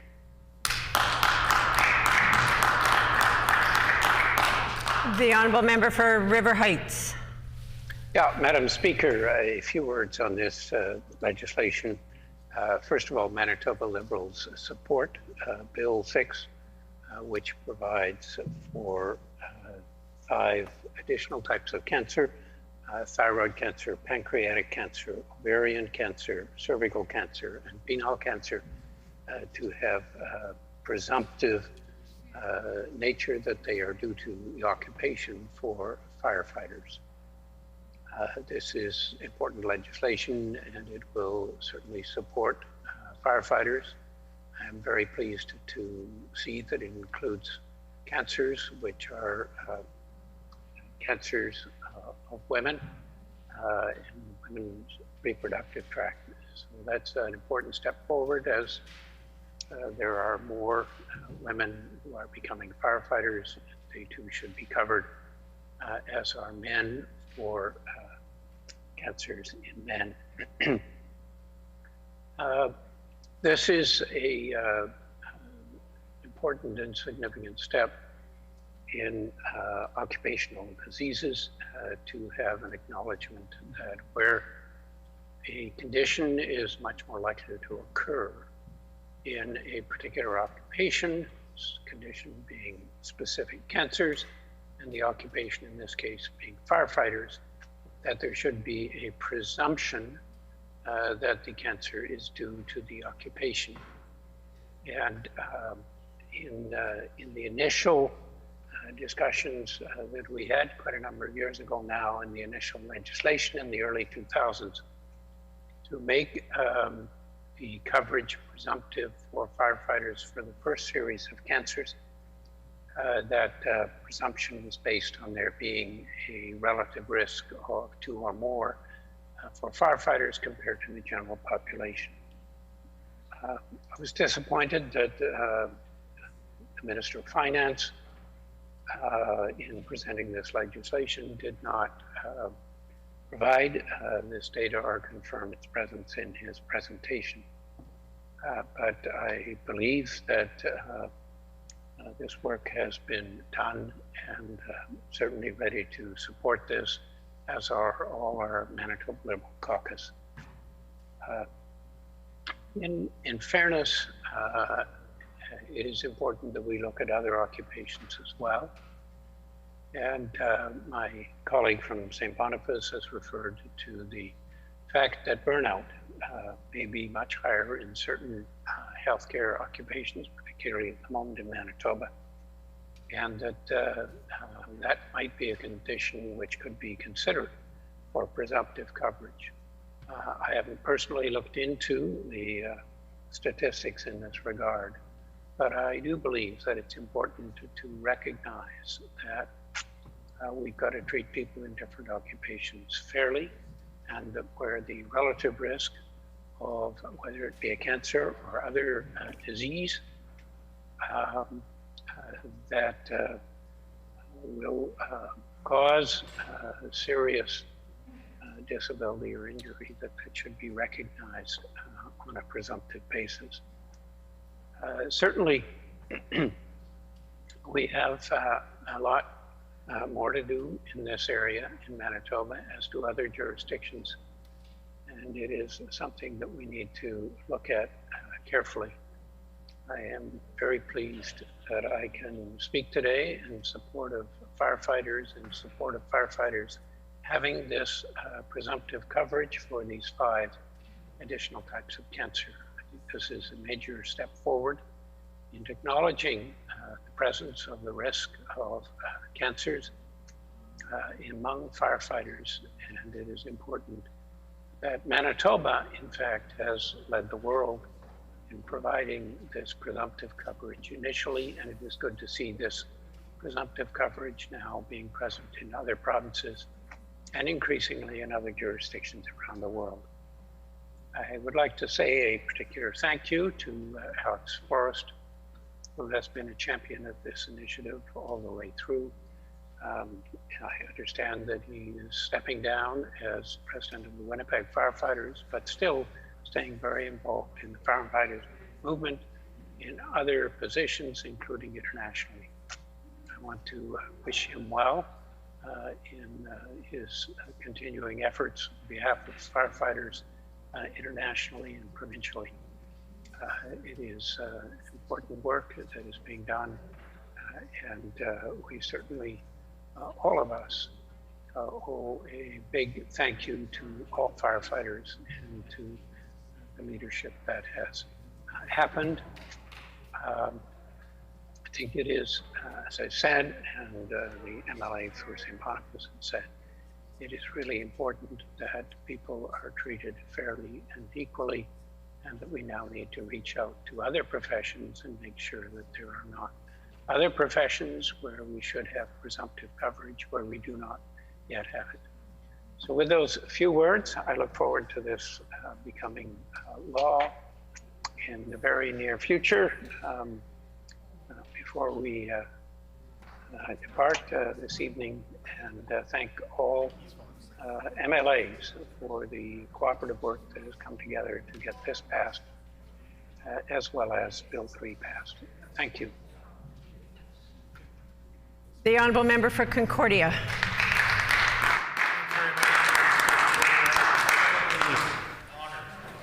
To rise today to speak to Bill 6, to indicate our caucus's support of this important legislation, and really to carry on the work that started long before many of us were in this chamber, certainly on this side of the House, but really is work that was important then, and it continues to be important now.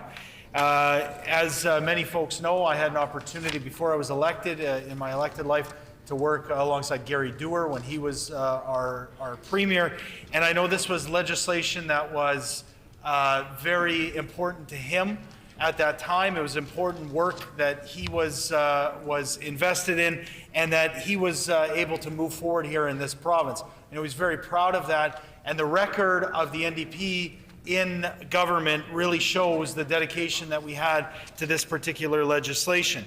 We know that in 2002, the NDP government introduced landmark legislation to ensure adequate benefits and compensation would be paid to firefighters who contracted cancer on the job by legislating a list of presumptive occupational cancers for firefighters. This Bill 6 builds on that legislation, takes us one step further, but it really is a continuation of work that began and continued throughout the NDP's term in office. It was first introduced by Becky Barrett in this legislature back in 2002. And the original list was the first of its kind before similar legislation was then adopted and undertaken in other parts of the country, and as we were reminded of last night in committee, around the world. At that time, the legislation ensured firefighters who suffered from brain, bladder, kidney, and also non-Hodgkin's lymphoma or leukemia would be presumed to have contracted the disease from their occupation unless proven otherwise. It was so very, very important for us to take that first step and to show leadership in Canada, because it was just a year later when in 2003 the NDP government in Saskatchewan and other jurisdictions then followed suit and began to have that coverage. In 2005, it was expanded. The NDP government expanded the list of presumptive cancers and expanded benefits to part-time firefighters in 2005 under then Labour Minister Nancy Allen. That was extended, as we said, to those part-time firefighters. So we had folks like the fire chief in Dauphin who were pleased to see the government recognize the danger of the service that volunteers and paid firefighters provide. Then Again, in 2009, Madam Speaker, another expansion of that presumptive list. Again, Nancy Allen bringing forward an expanded list. And finally, in 2011, the third expansion and extending of coverage to the OFC personnel. The NDP once again expanded the list and extended coverage to workers of the Office of the Fire Commissioner under then Labour Minister Jennifer Howard.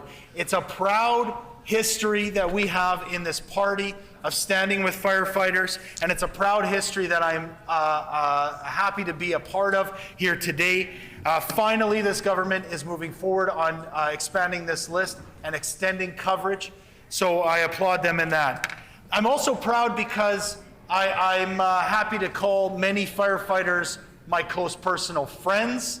I know many who entered the fire service a number of years ago, and they continue to give me, sort of a on-the-ground view of what it's like to be serving in that role. And of course, the work of Alex Forrest, again, I'm proud to call him my friend and to hear from him on a regular basis about these important issues, and to work with them along with so many of his colleagues at the UFFW to make sure that we're listening and we're reacting and doing the right thing here for them.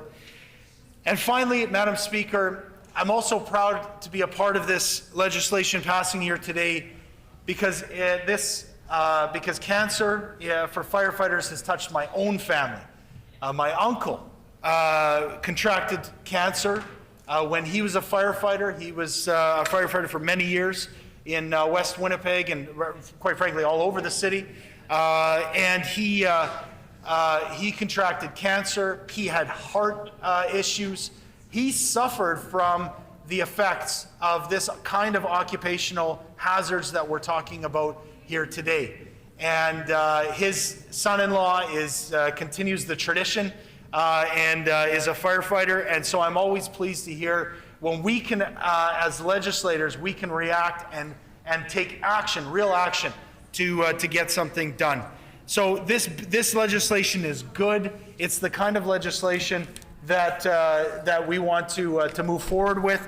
And I do believe that there's always room to listen to our friends at the UFFW in the fire service and learn from them and understand how we can better help them to do their jobs. It's the kind of work that really makes what we do here come home. It's the kind of action that actually makes a difference, and the fact that we can get this done now, we can get this done before Christmas.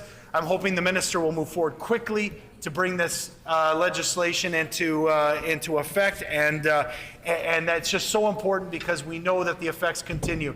So thank you very much, Madam Speaker, and thank you to all the firefighters out there who are doing your work and who are bringing these issues forward for us so that we can work with you to get this done. Thank you very much, Madam Speaker. Is there any further debate on this bill? Is the House ready for the question? The question before the House is concurrence and third reading of Bill number 6, the Workers' Compensation Amendment Act. Is it the pleasure of the House to adopt the motion? Agreed? Agreed, and so ordered. The House will now prepare for royal assent.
His Honor, the Administrator.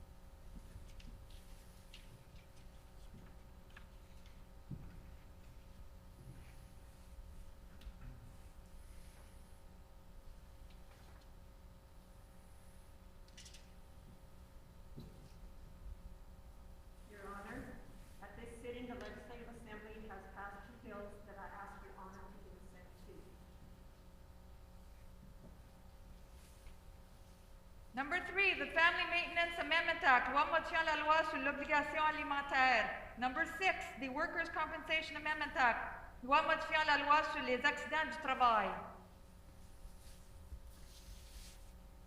In Her Majesty's name, His Honor assents to these bills.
As we are nearing our adjournment hour, I would just like to take a moment here and ask everybody to help me wish Monique Grenier.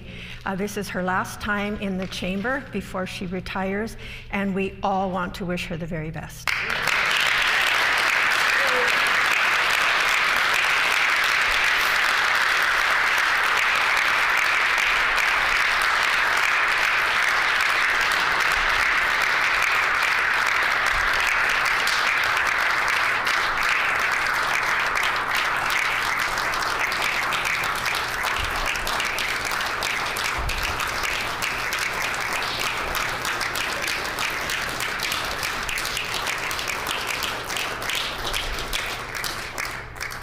Our clerks all work very hard and sometimes under a great deal of pressure. And as you can see, there's much appreciation for the work that Monique and all of you do.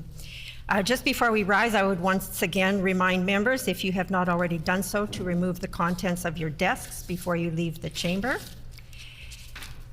And before I adjourn the House, I just would like to take a moment to wish everybody the very best.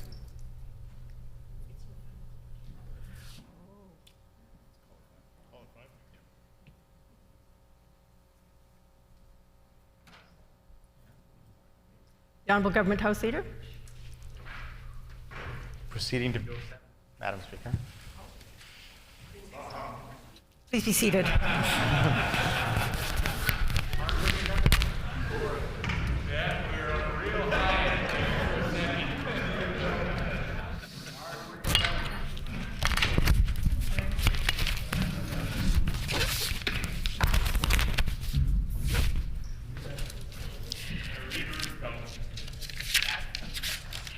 As has been announced, we will now move to second reading of Bill 7, the Police Services Amendment Act, enhancing independent investigation unit operations.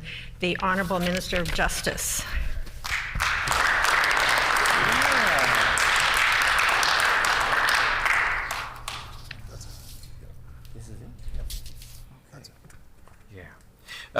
Madam Speaker, I move, seconded by the Minister for Sport, Culture and Heritage, that Bill number 7, the Police Services Amendment Act, enhancing independent investigation unit operations, be now read a second time and be referred to a committee of this House.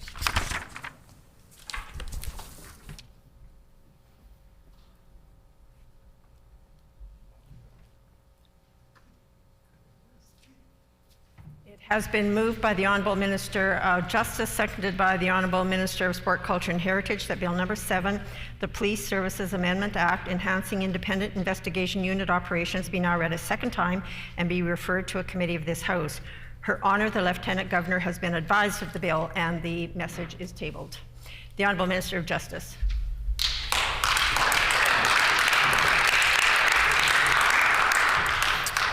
Thank you, Madam Speaker, and I thank the members of the Chamber for allowing Bill 7 to proceed in second reading. It's an important bill for Manitoba. It's an important bill for the Legislature. It's an important bill for Indigenous rights holders, organizations, for Indigenous and non-Indigenous people in the province of Manitoba. It's been 6 years since the Independent Investigations Unit, also known as the IIU, was established. When the IIU was established in its present form, it was widely praised as a step forward in how police oversight and accountability took place in Manitoba.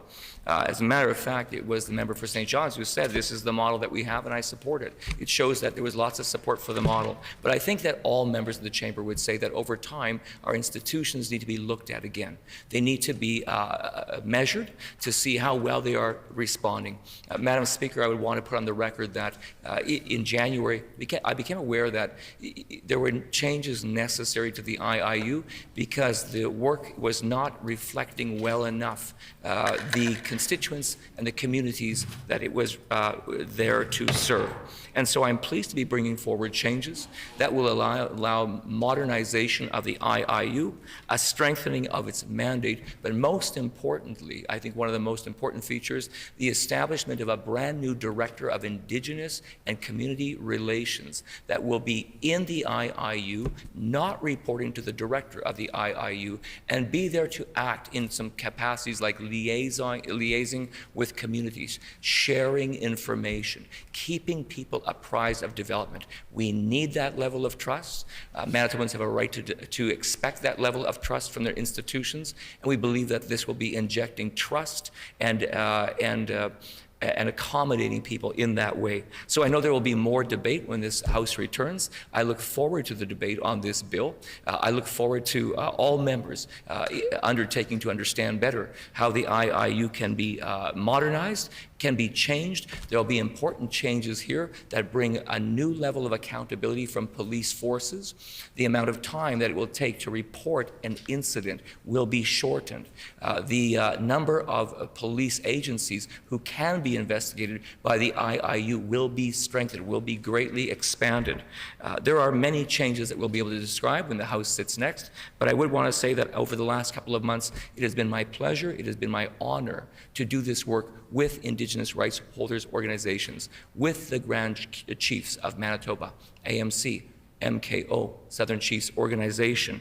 It has been as much about the process as it has been about the substance of this work. There were times where we had to think again how we were proceeding, come back to the table, but it's been a process that's relied on trust, a process that has relied on sharing, a process that relied on listening, and I'm pleased for those results. Order, please. When this matter is again before the House, the Honourable Minister will have unlimited time. The hour being 5 p.m., this House is adjourned and stands adjourned until March 2nd, 2022, or to the call of the Speaker. And I would just want to take this moment to just wish everybody the very best of the season in however you celebrate it. I hope you have a chance to catch up with family and constituents. And just wish everybody to be safe and stay well. And I look forward to seeing you all in the new year.